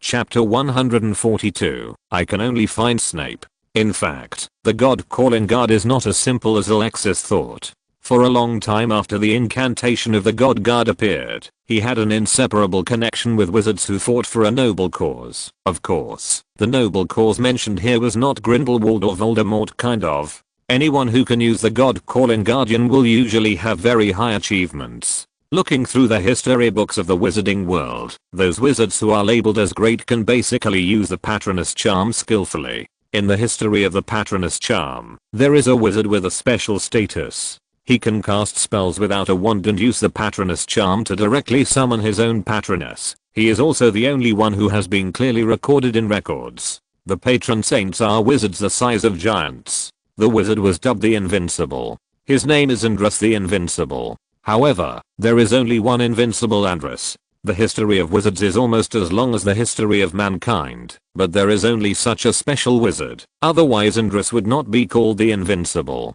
In fact, in the wizarding world, most wizards, like Alexis, cannot use the God-calling guard. However, there were too many monsters around Alexis, and almost everyone he knew could use it, which gave him the illusion that summoning the God Guard was simple. Alexis led Harry to Lupin's office, but failed. After asking several students, they learned that Lupin seemed to have something to do, and had temporarily left the campus. Leaving aside the students who were being held for questioning, Alexis and Harry stood at the door of Lupin's office, staring at each other in a slightly awkward atmosphere. Mr. Alexis, perhaps you could. Harry couldn't figure out why Alexis had to go to Lupin instead of teaching him. He was still trying to persuade Alexis. Let's go find Snape. Alexis gritted her teeth and said. Harry's eyes widened, feeling that things were getting weirder and weirder. In their impression, the relationship between Alexis and Snape was still in a hostile state, and it would be better if the two people did not fight. In fact, as far as Harry saw with his own eyes, the two of them had been in a sharp conflict. There was a fight in the passage under the shed. Why are you still asking Snape to teach you now? Harry felt incredible, and at the same time he felt an inexplicable awe towards the God-calling guard, a spell with unknown effects that he had heard of for the first time and had never even seen before. Alexis didn't even want to teach herself. There must be something weird about this spell. The two came to Snape, and this time they did not fail. Pushing open the door to the room, a strange smell hit her face, which made Alexis frown. The smell seemed like all the known herbs were mixed together, then stuffed into the trash can to ferment for a year, and then taken out and put away. Entering the crucible, it was as if I had shrunk for 3 days and 3 nights. The light in the room was also very dim. The originally spacious room was filled with rows of shelves. On the shelves were bottles and cans of various sizes, in which things like eyeballs, brains, and hooves were soaked in green liquid. Through the rows of shelves, something was cooking on the innermost table, and steam was still rising.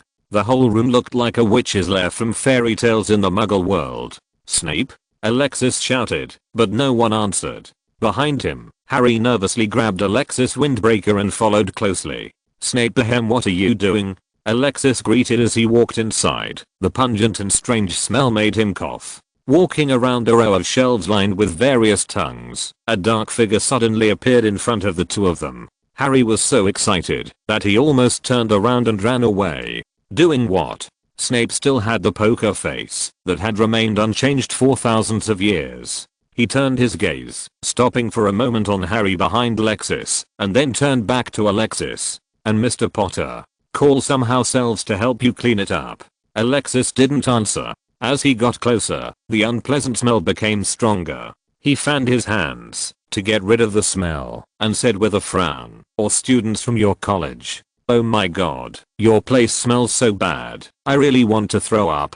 The muscles on Snape's face twitched slightly, as if to say, "I didn't invite you. Don't turn your house into a haunted house. Living in such an environment for a long time is not good for your physical and mental health." Alexis was still chattering. He pointed to the tongue beside him and the brain behind him. "Look, it's a horror story scene. No wonder you have such a gloomy face all the time. Whoever you are, living in a place like this wouldn't be in a good mood."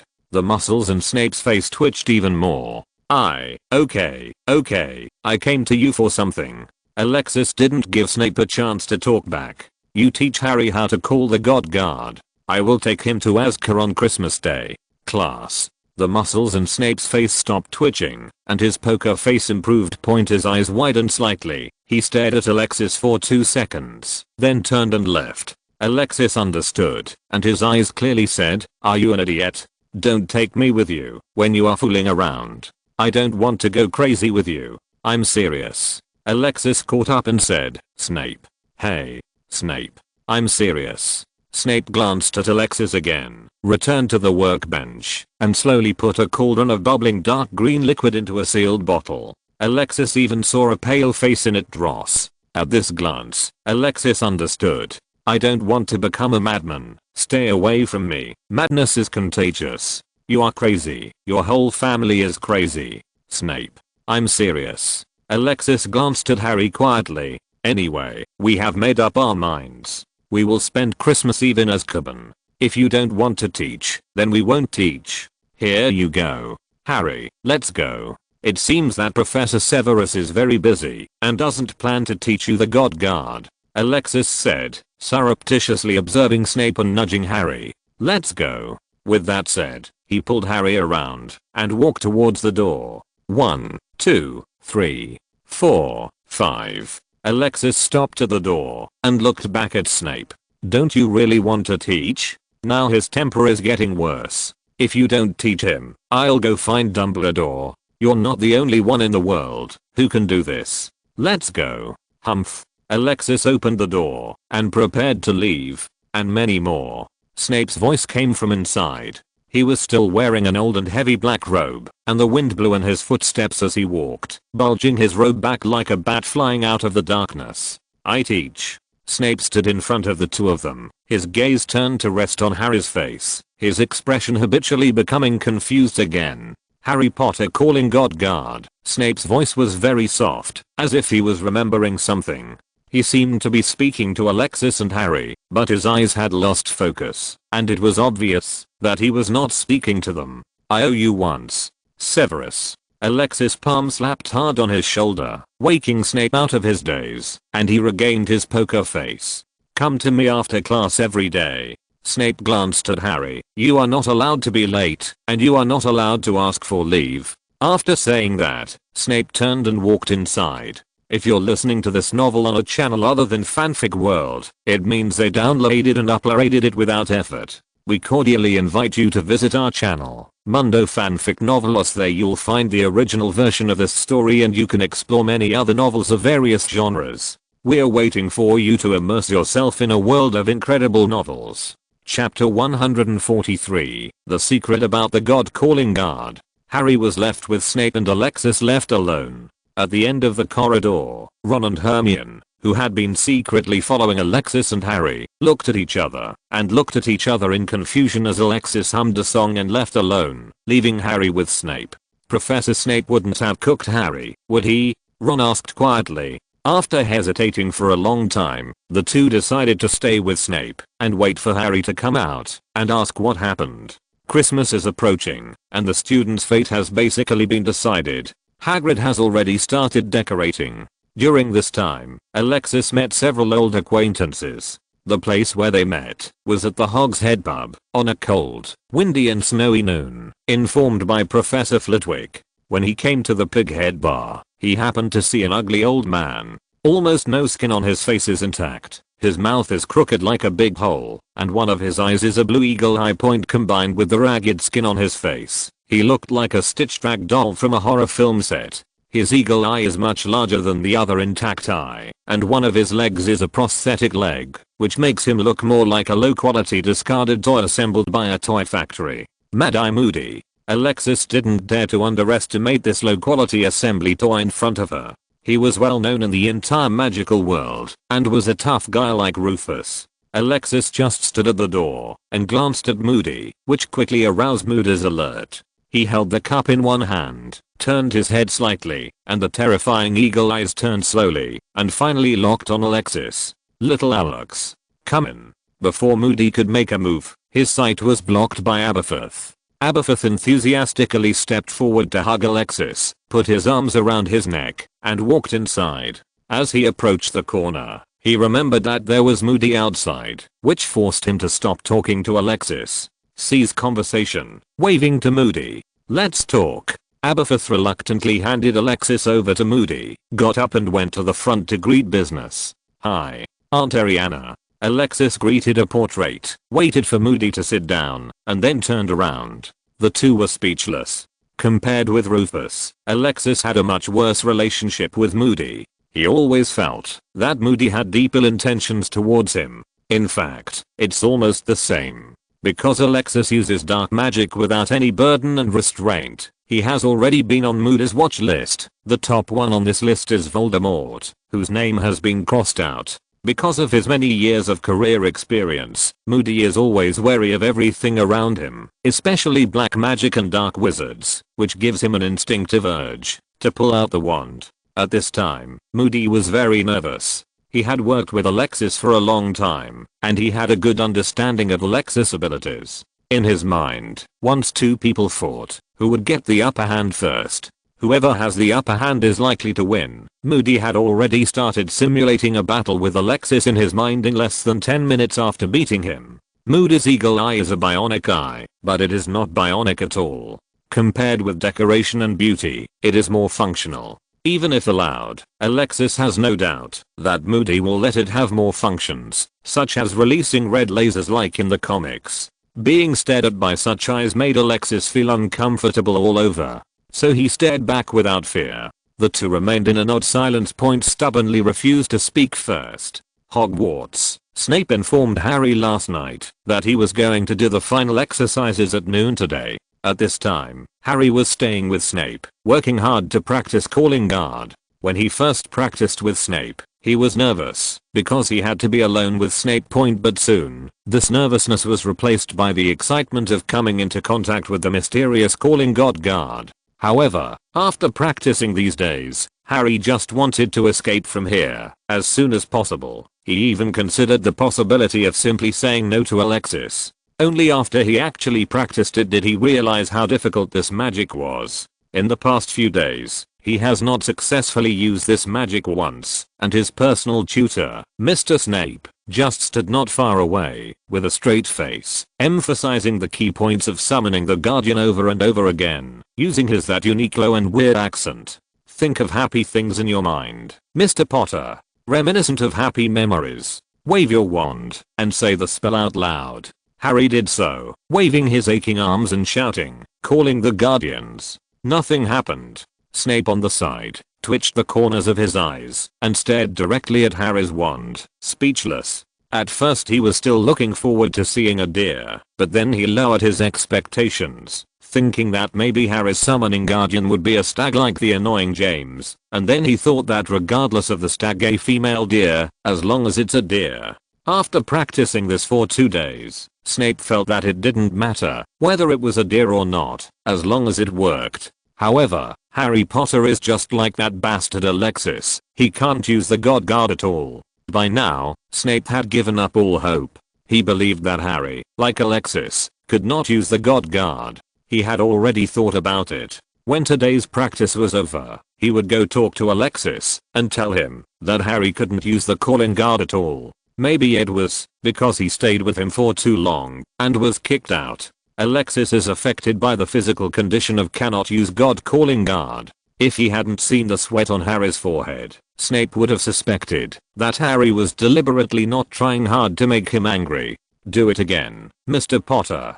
Snape's accent was very strange, which made him feel a bit strange when he spoke, even if he didn't mean to do so. With happy memories in mind, Mr. Potter, slow down and think about those happiest memories. Snape's strange accent fell into Harry's ears. Harry closed his eyes slightly, and the arm holding the wand trembled slightly. The crowded office fell silent. I don't know how much time passed before Snape's voice sounded again.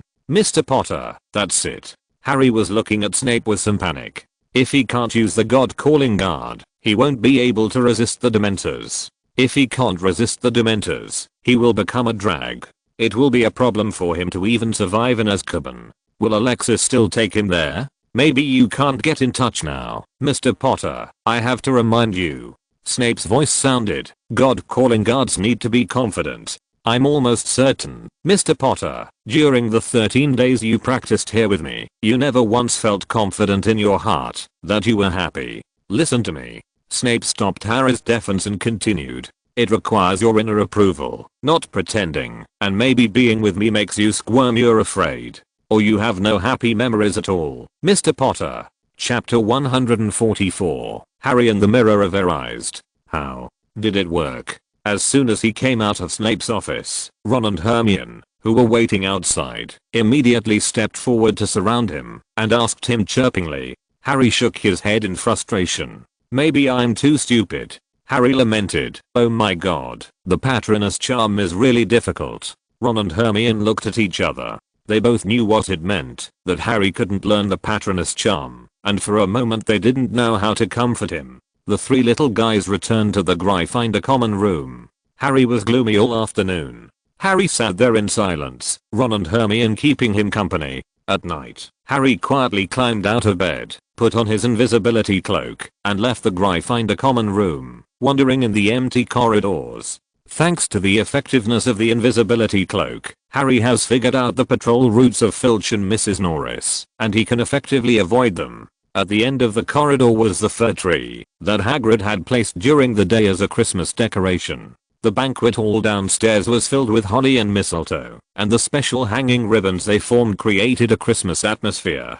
12 green Christmas trees were placed in the room, with icicles condensed by magic hanging on the trees. Some trees were decorated with dozens or hundreds of candles, illuminating the banquet hall brightly. Harry walked slowly and arrived at the library unknowingly. Maybe I can look for books on the Patronus charm in the library and practice it. Harry thought so, and walked into the library. Rows of bookshelves passed by, and before he knew it, he entered the restricted book area. The restricted book area was filled with books that could only be read with the approval of the professor. They had never been here before. Harry took out the oil lamp and lit it. The dim light of the oil lamp dispelled a small part of the darkness. He held the oil lamp and continued to search. Soon, he stopped. A name caught his attention. Miranda Gorshak. Harry remembered that their textbook standard spells was written by this person named Miranda. Maybe he would have different comments on the Patronus charm. Thinking like this, Harry put down the oil lamp, picked up the book written by Miranda Gorshak, and leaned on the bookshelf to read it carefully. He quickly immersed himself in the book, which contained many tips for releasing Guanu's magic, which opened his eyes. Harry turned the pages of the book, and the title of the next page caught his eye. Patronus spell. Harry was refreshed, and began to read carefully. This ancient and mysterious spell summons a magical patronus, that is a reflection of all your most positive emotions. It is very difficult to use a patronus charm, and many wizards and witches are unable to conjure a complete physical patronus, which usually takes the form of the animal with which it has the greatest affinity. You may not believe it, but you never really know what your patronus looks like, unless you actually summon it. In fact, the book is no different from Professor Snape's. Even Snape's explanation is more detailed and more in line with Harry's own situation. But there was no Snape standing around at this time, and Harry felt that the description in the book gave him some new insights into the Patronus curse, and he began to understand things that he had not been able to figure out before. Call God to guard. Harry fumbled with his wand and shouted softly. Wisps of silvery white light emerged from the tip of the staff and spread in the air like a thin silver gauze. It was also like the stars in the sky, dazzling and intoxicating. I finally succeeded. Harry couldn't help but cheer. With this cheer, the patron saint spell was interrupted, and the silver light in the air turned into dots of silver flashes and dissipated. At the same time, he suddenly covered his mouth. Got it. Only then did he remember that this was not Snape's office. He was in the library. Who's there? Sure enough, Filch's roar came from outside. Harry quickly blew out the oil lamp, stuffed the books randomly back into the bookshelf, put on his cloak and ran outside. At the door of the library, he almost collided with Filch. Fortunately, Harry was thin and flexible, and he ducked out from under Filch's arm. Running out of the library, Harry ran wildly. Harry, who was in a panic, finally stopped in a narrow corridor.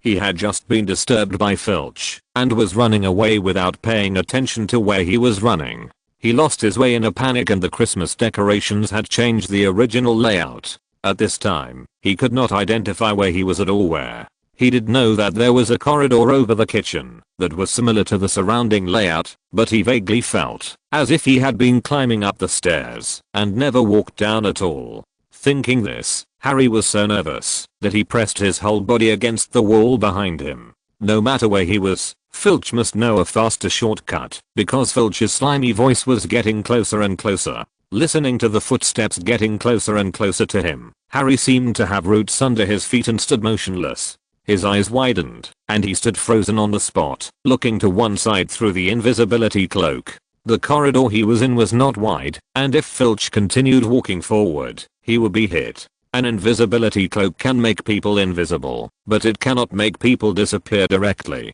Professor, there are students wandering around at night in the restricted area of the library. Filch's voice came again. Harry paced anxiously. Suddenly, his eyes lit up. He stepped back step by step, trying not to make a sound. Opposite the tapestry, where the troll beat the stupid Barnabas, a smooth door appeared. This was his only hope. Okay, I know. Some familiar voices sounded from around the corner. He must hurry up, and hurry up.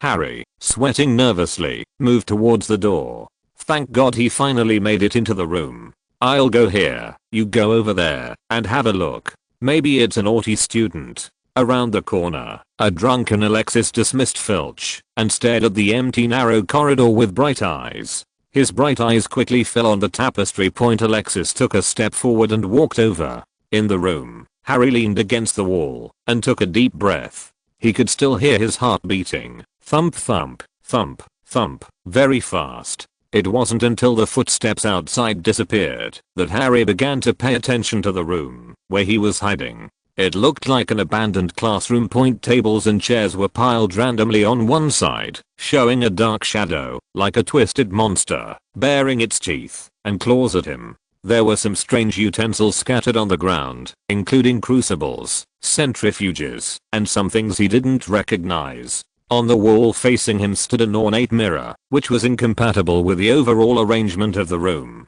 It was a very imposing mirror, reaching as high as the ceiling, in an ornate gold frame, and supported by two claw-shaped feet. On the top is engraved a line, Wangian des Hanks initialien den Shibula Chus Heo Wo. Now that neither Filch nor the familiar voice could be heard, Harry's nervousness relaxed.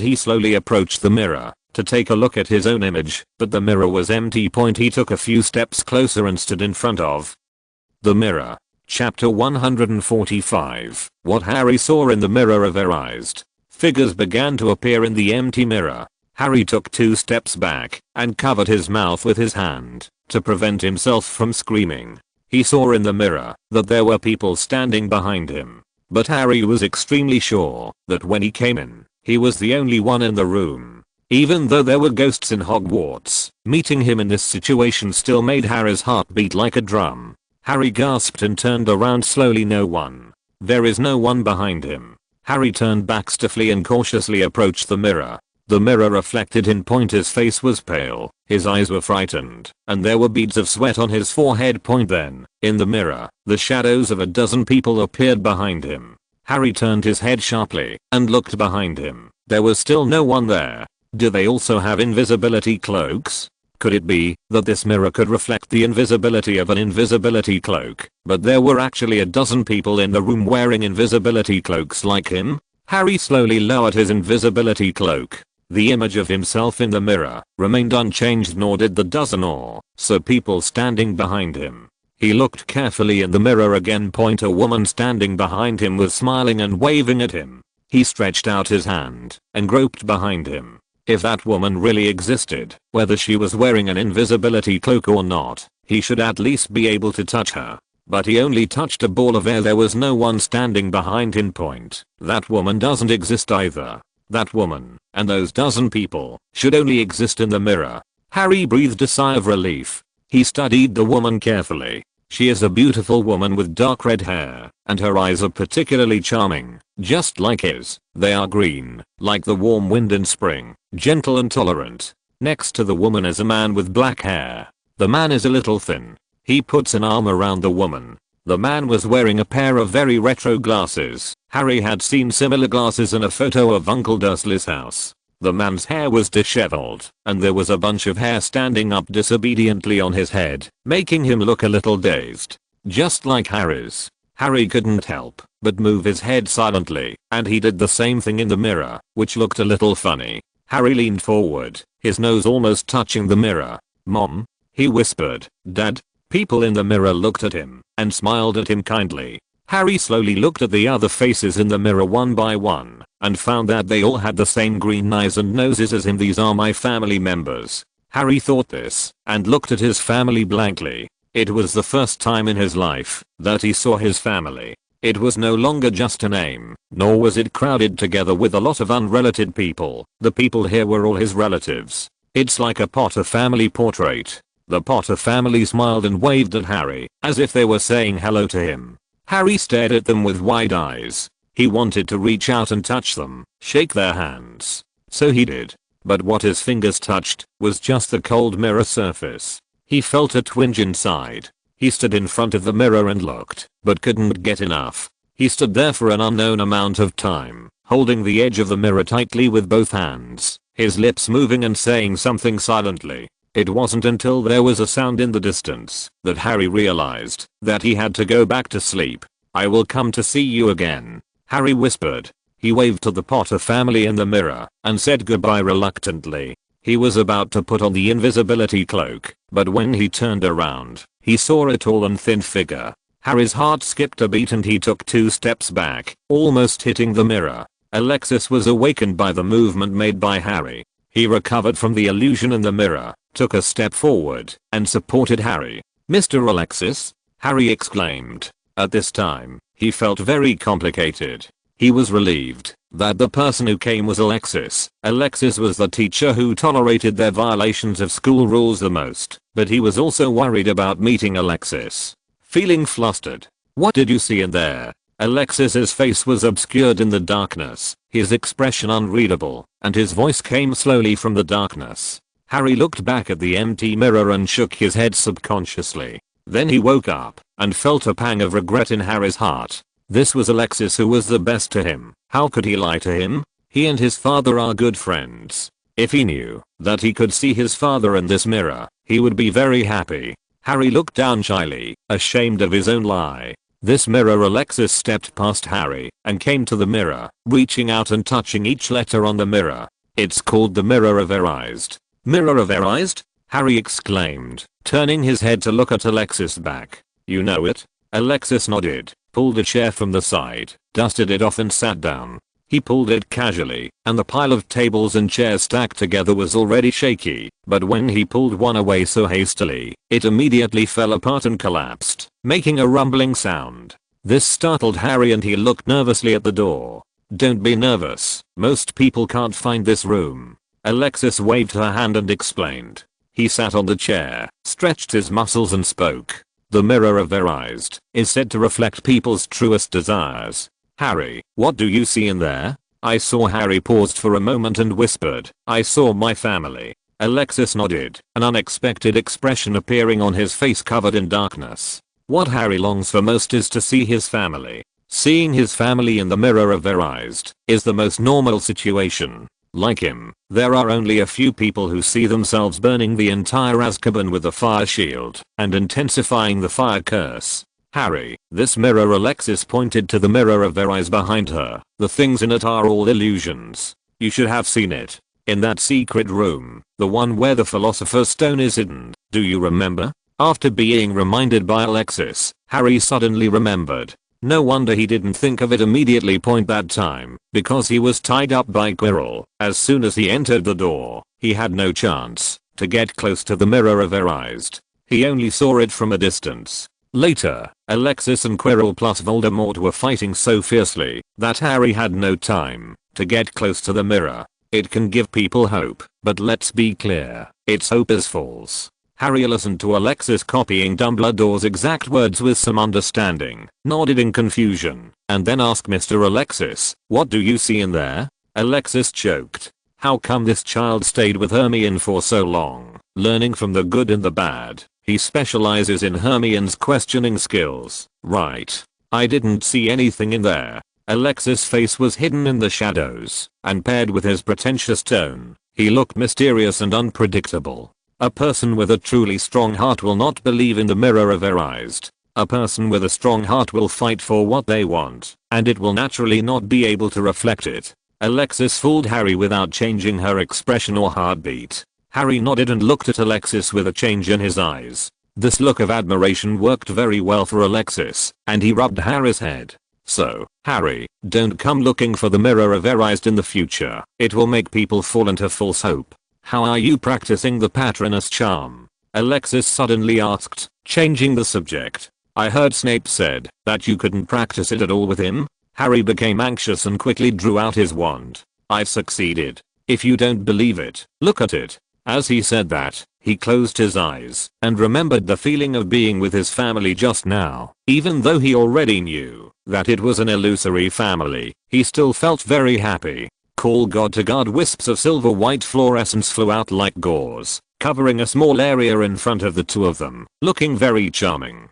Chapter 146, Heading to Azkaban. How do we get there? The day before Christmas, early in the morning, Harry ran over to find Alexis, chattering and asking questions, just like a child traveling with his parents for the first time. Alexis shaved carefully in front of the mirror, pointed to the piles of books stacked in the corner, and stuffed them into a leather bag under Harry's puzzled gaze. Let's go to London first. I have a, book signing there? Maybe. Alexis packed her leather bag, put on her windbreaker, took a hat from the hanger, and put it on, then turned around in a circle and gracefully extended her hand to Harry. Okay, dear Mr. Potter, the Christmas journey to London Azkaban is about to begin. Are you ready? With excitement on his face, Harry nodded fiercely and responded loudly, ready. Let's go then. Alexis grabbed Harry, walked all the way to the 8th floor, said hello to the gargoyle, and skillfully spoke the names of a bunch of snacks through the gargoyle.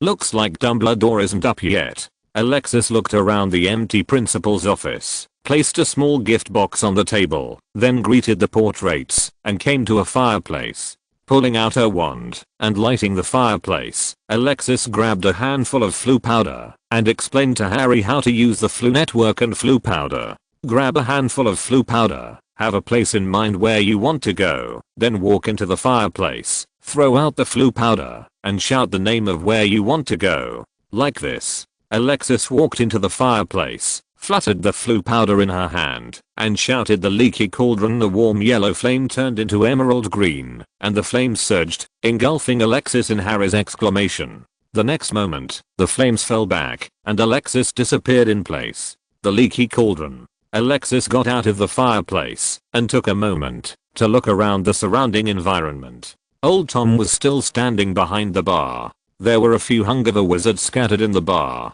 They were dazed and looked at the flu network. I was already used to it, so I wasn't surprised by Alexis's appearance. Alexis, why are you here? Tom exclaimed and put down the glass in his hand. The exclamation quickly turned into an embarrassed smile. I mean, hello, Alexis. Alexis nodded, and the flames in the fireplace behind him turned emerald green again, and Harry got out of it a little embarrassed. Mr. Harry Potter. Tom nodded earnestly to Harry. Harry was still a little embarrassed and returned the greeting to Tom, but Alexis had already pulled Harry and walked outside. We're in the leaky cauldron? Harry asked, looking up. Alexis nodded, walked into Flourishes and Blott's bookstore, took out her wallet, and handed it to the boss. I still have things to do and may not be able to hold a book signing. This is a book that has already been signed. After a brief explanation, Alexis had already pulled Harry out of the bookstore before the other party could speak. Okay, now let's go to London for breakfast, and then rush to Azkaban. Alexis breathed a sigh of relief after finally delivering the book. He didn't understand why Lockhart was so keen on autograph signings. He was extremely nervous every time he signed autographs, especially when people came to the scene and gathered around him to get his autograph. He was so embarrassed that he died of embarrassment. In order to avoid embarrassment this time, he simply found a date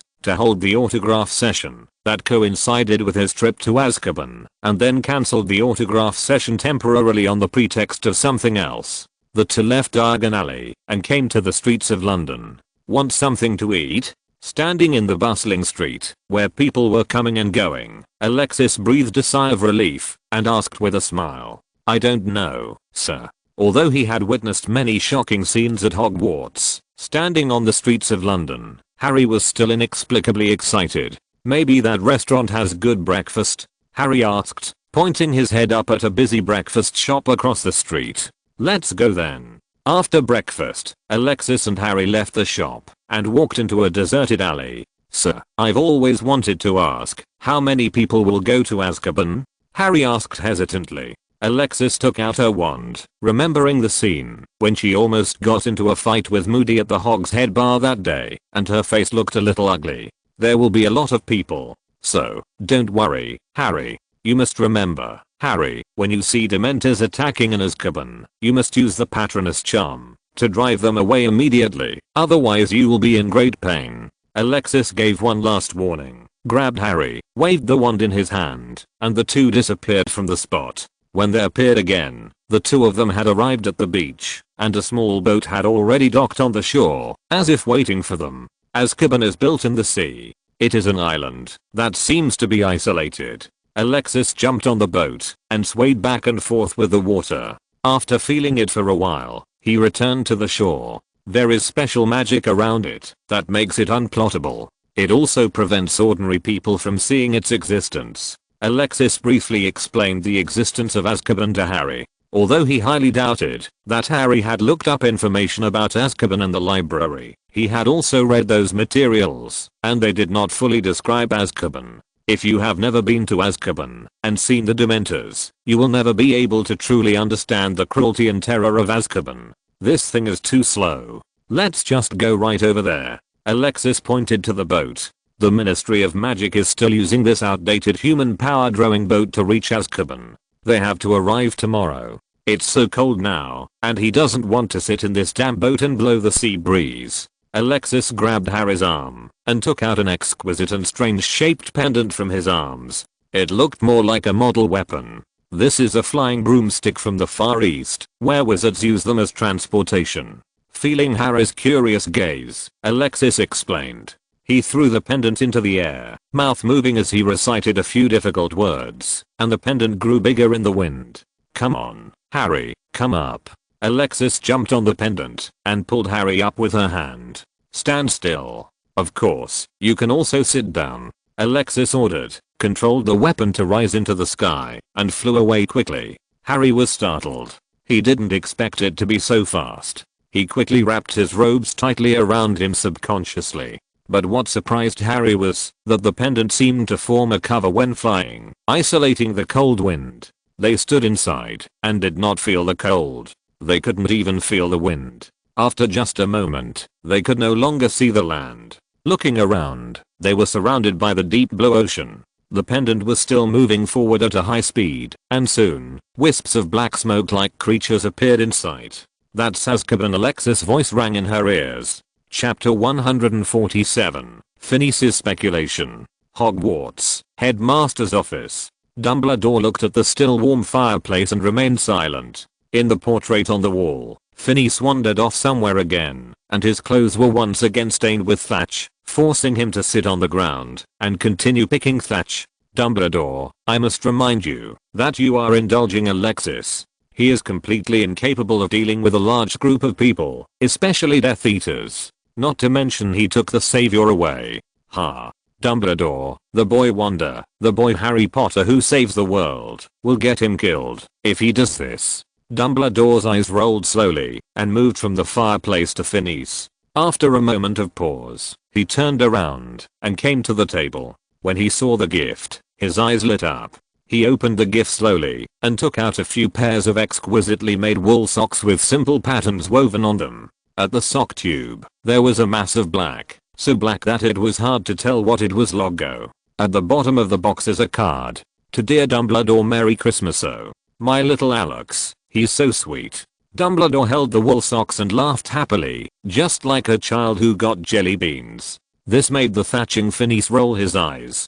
Come on, Dumbledore, it's wool socks every year. He's almost contracting your wool socks for the next few decades. Phineas debunks reality mercilessly.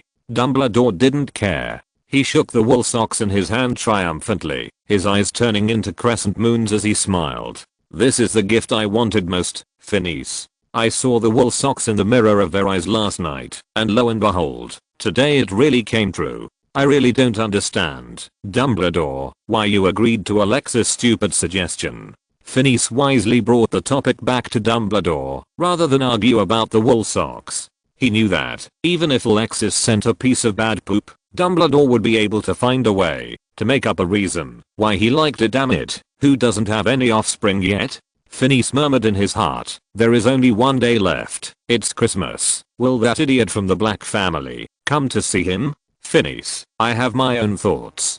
Dumbledore put away the wool socks, collected the garbage on the table, and said softly, Alexis is already growing up. If he can successfully get back the time turner this time, he will prove to the world how powerful he is. If he fails this time, he will learn from his failure, learn to respect his opponents, and learn solutions other than force. Growth is slow without painful experience. Phineas. Besides, I promised Alex that I would not meddle in his affairs at will. This matter is his business. I will not meddle in it and question his decision. He has to learn to take responsibility for every decision he makes, and that's going to be even harder in the future. Phineas's picking of thatch paused. His complaints about Sirius Black had disappeared from his mind. At this moment, his mind was filled with what Dumbledore said. You. Phineas raised his head in shock and looked at Dumbledore. You're actually willing to sacrifice that magical savior boy?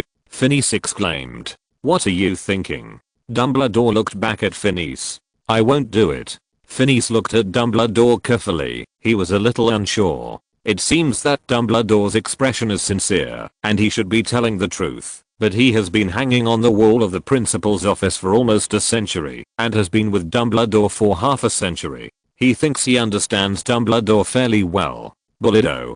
Dumbledore is not what everyone sees. He is a scheming old wizard.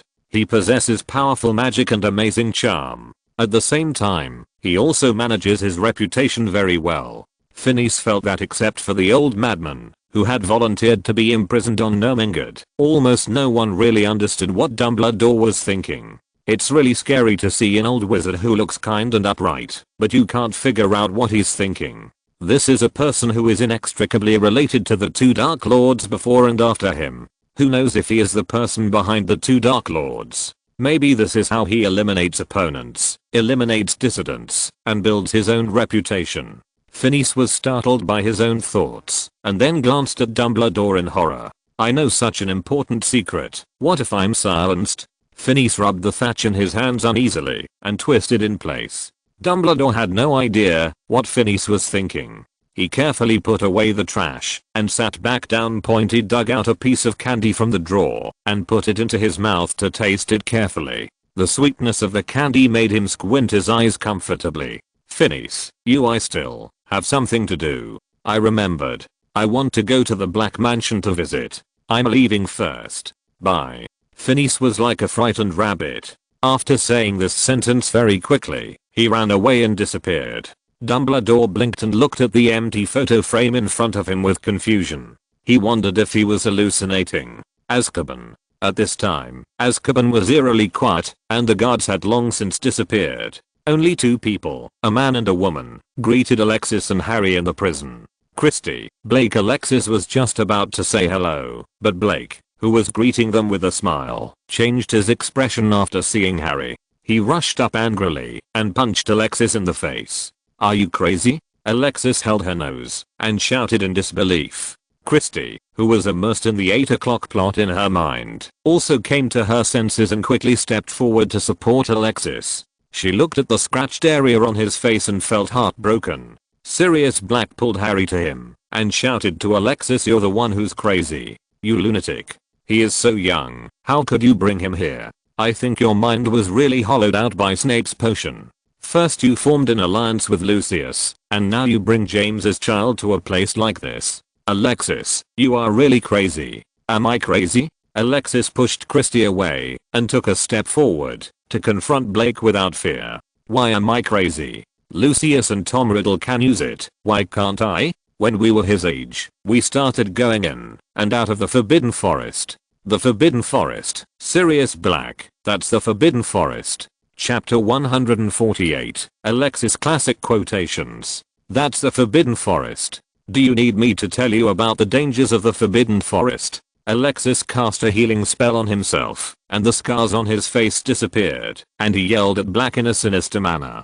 When it comes to yin and yang, Sirius Black is no match for him. In the entire Hogwarts school, except for Snape, there is almost no one you can like. Oh, and that damn old portrait of Phineas counts. Alexis grabbed Harry's other arm and, with full taunting, began to detail Sirius Black's unfortunate past. "I got lost after being chased by centaurs, hung up by an acromantula, and almost became a hatching nest for spiders. Huh? Or did you fall into the lake and almost drown yourself? Without me, you would have turned into werewolf excrement." Sirius Black. "Aren't we alive too? Why can't Harry? If you want to grow, you must experience danger.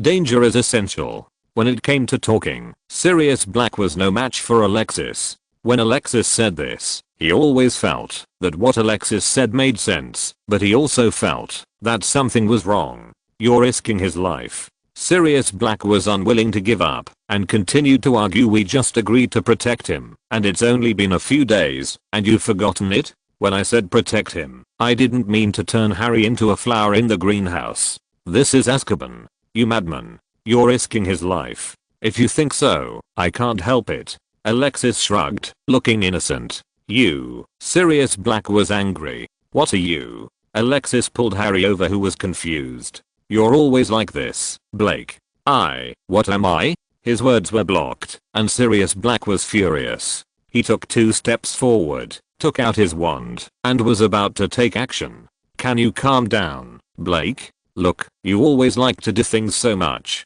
Can you use your brain to think about it? I'm here, you're here, Christy is here, Lupin and Snape will come too. I'm fully prepared. What else do you want me to do? I finally understand, but you don't understand at all." "What do I not understand?" "You don't understand it." Alexis snorted and pulled Harry, who was confused about the situation, towards inside.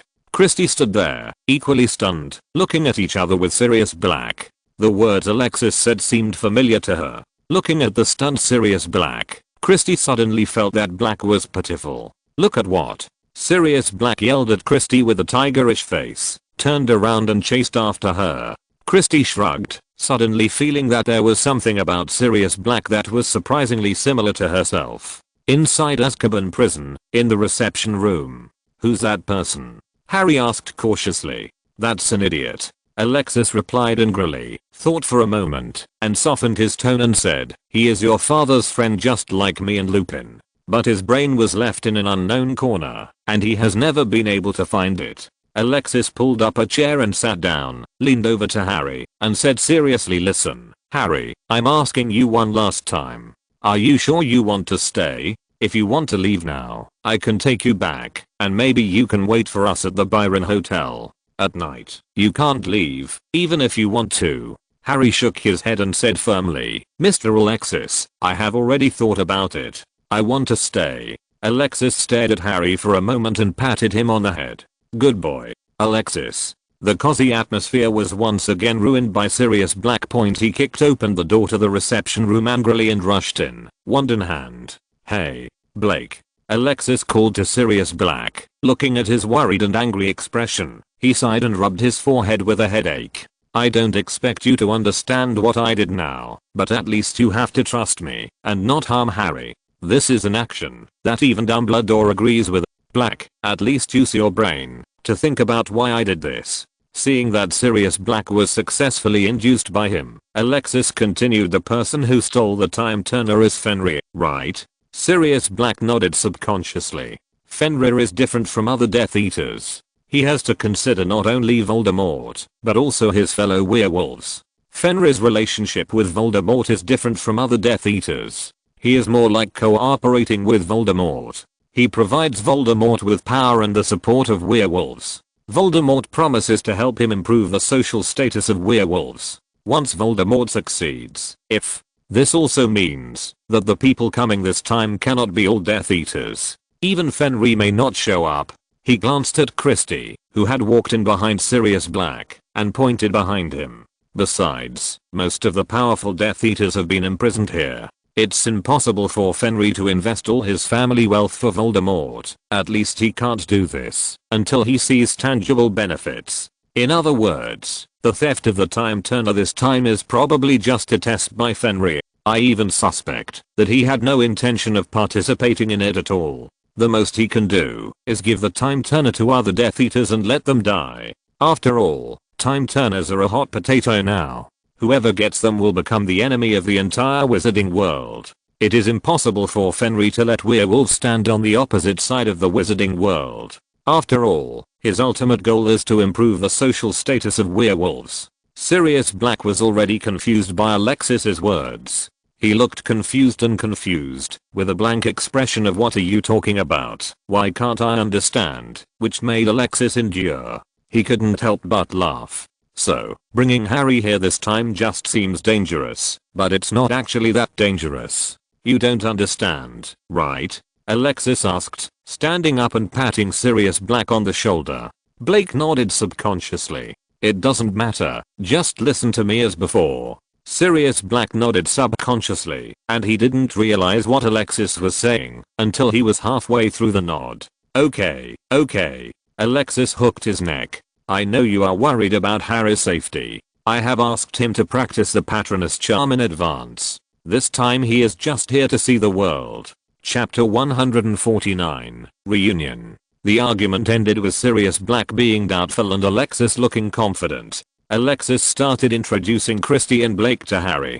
Compared with his previous eloquence, Alexis's language was really lackluster in terms of social interaction. He introduced dryly, "This is Christy Connor. Christy, this is Harry. This is Sirius Black. Black, this is Harry." This kind of introduction made both parties being introduced very embarrassed. Fortunately, there was a rough-looking Sirius Black on the scene. After Alexis finished speaking, the great Mr. Black couldn't wait to push Alexis away and walk to her in front of Harry. His eyes stared at Harry eagerly for a while. He wished Alexis could condense all the words into one word. This posture frightened Harry, and he looked at Alexis for help. Unfortunately, Mr. Alexis was not in the service area. He was being pulled aside by Christy, talking about something unknown. Judging from the situation, it was Christy who was speaking, while Alexis looked confused. In fact, Christy didn't say anything, at least in Alexis' view. He felt that what Christy said was a bit incomprehensible, and it was extremely difficult for him to understand it with his IQ.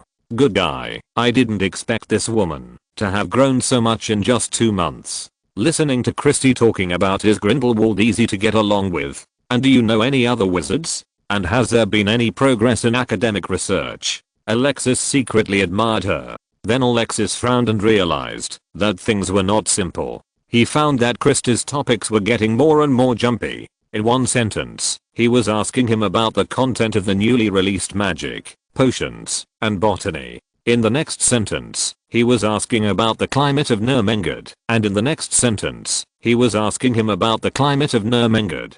The sentence jumps to asking where he would like to settle down, and where he envisions his future life. Christy, what do you think of the Ministry of Magic and the Wizengamot? After answering the academic questions, Alexis asked seriously after realizing that he could not be so passive, and had to take back the initiative. Christy, what do you think? Alexis thought seriously. I think this system, which has been used for centuries, is unhealthy and outdated. We must advance with the times, and keep up with the times. In the coming wave of the new era, we must grasp the direction, clarify ourselves, and move forward on the right path so as not to be left behind by the times. Alexis answered with a serious look on her face, but Christy looked confused when she heard it. I'll just ask you where you like to live, and you can tell me your future thoughts in the wizarding world. I think what you said makes some sense, but it's too general. I think you have a lot of ideas, Miss Christy Connor. Alexis's eyes sparkled, and she held Christy's hands tightly. Come with me. You're right. I just have some ideas, but I haven't grasped the context. I believe that with the two of us working together, we will definitely be able to lead a new wave and bring new changes to the stagnant wizarding world. Join me. He's holding my hand. Christy's brain went blank, and she nodded dizzily. Great. Alexis breathed a sigh of relief. For such a potential person, such a person who is almost catching up with his own excellence, he is really worried that he will miss out. Fortunately, Christy was insightful enough to agree with her own ideas. Go. Heroes really think alike. Alexis glanced the other way. Black was circling Harry. Harry, he's the one I mentioned, your godfather. Alexis was in a happy mood, and even her emotional intelligence had increased a lot. She could tell at a glance that the relationship between the two was progressing slowly, so she simply gave a warning. Get away. Damn Alexis. Blake yelled at Alexis with some embarrassment, and when he turned to face Harry, his face seemed to change, and he smiled like a flower. In the afternoon, Lupin and Snape also rushed over after finishing their classes. They both came together. In fact, among the foursome of Alexis, James, Black and Lupin, only Alexis, James and Black had the worst relationship with Snape. Lupin and Snape were alone together. There is almost no conflict. They even discussed the work at school, and complained slightly to each other about the performance of the little wizards in class. The two of them got along very well throughout the journey, until they boarded Azkaban. After seeing Black, the muscles at the corners of Snape's mouth twitched twice and he snorted. It has to be said that Black's senses are very sharp.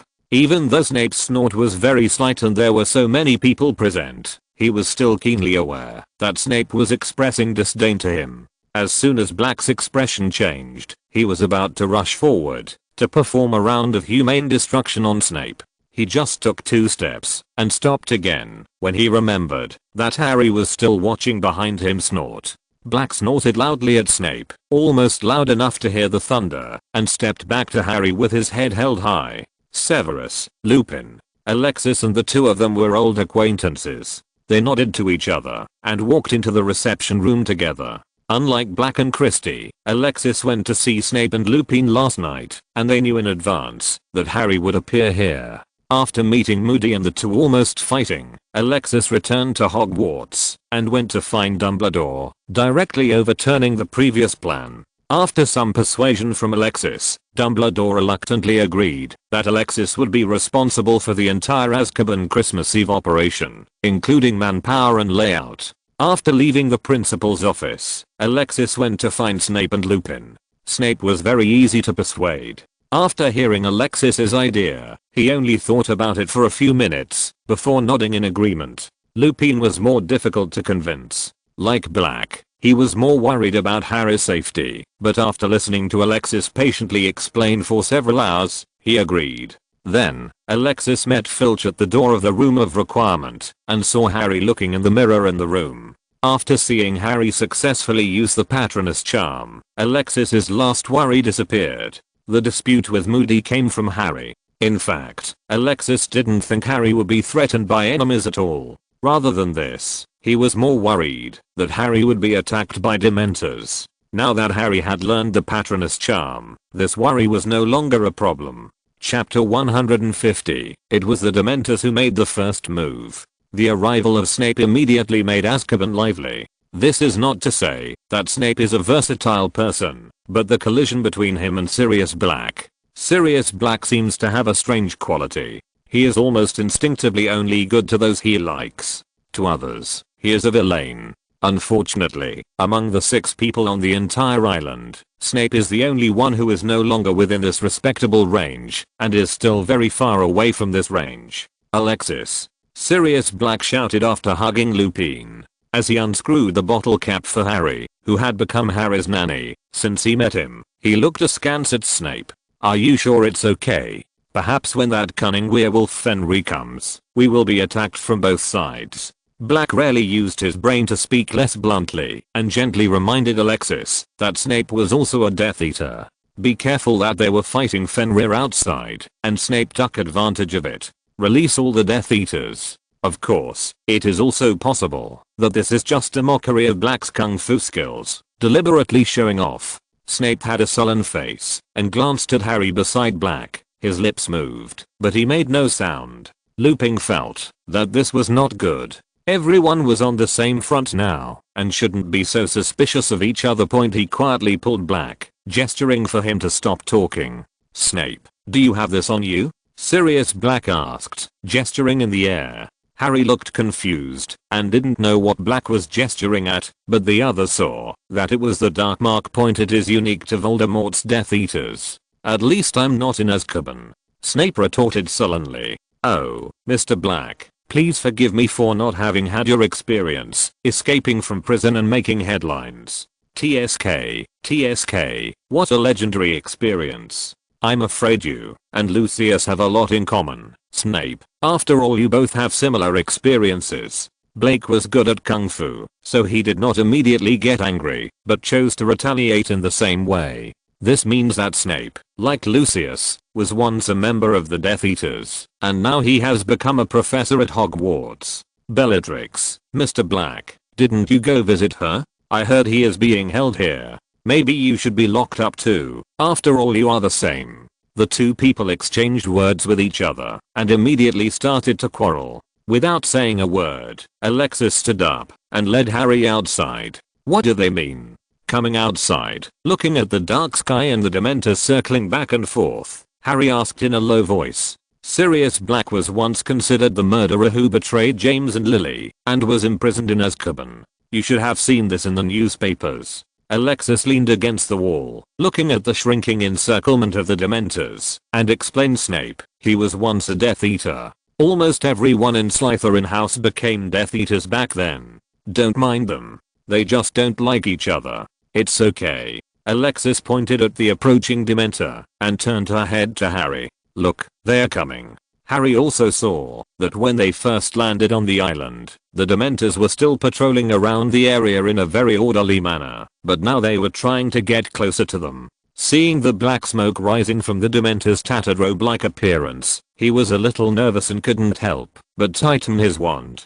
Gentlemen, maybe you can wait and continue the quarrel later. Alexis frowned slightly, stood up straight, and shouted loudly. He realized that something was not quite right. This group of Dementors was originally under the control of the British Ministry of Magic. It may not be appropriate to say control. They were restricted by the Ministry of Magic, and guarded prisoners in Azkaban. They could not only absorb happy emotions, but also prevent Dementors, run out and hurt others. Before they came, they had made an agreement with Minister Ostrich that Dementors would not affect them, and would even attack the enemy with them when necessary. But now, the enemy hasn't come yet, so why do these Dementors want to suck them dry? The quarreling in the room stopped, and soon, a group of people came out with wands. At this time, the densely packed Dementors in the sky had stopped circling and patrolling. They gathered together, like clouds before a summer thunderstorm, covering the sky and the sun, and slowly drifted towards the 6 people.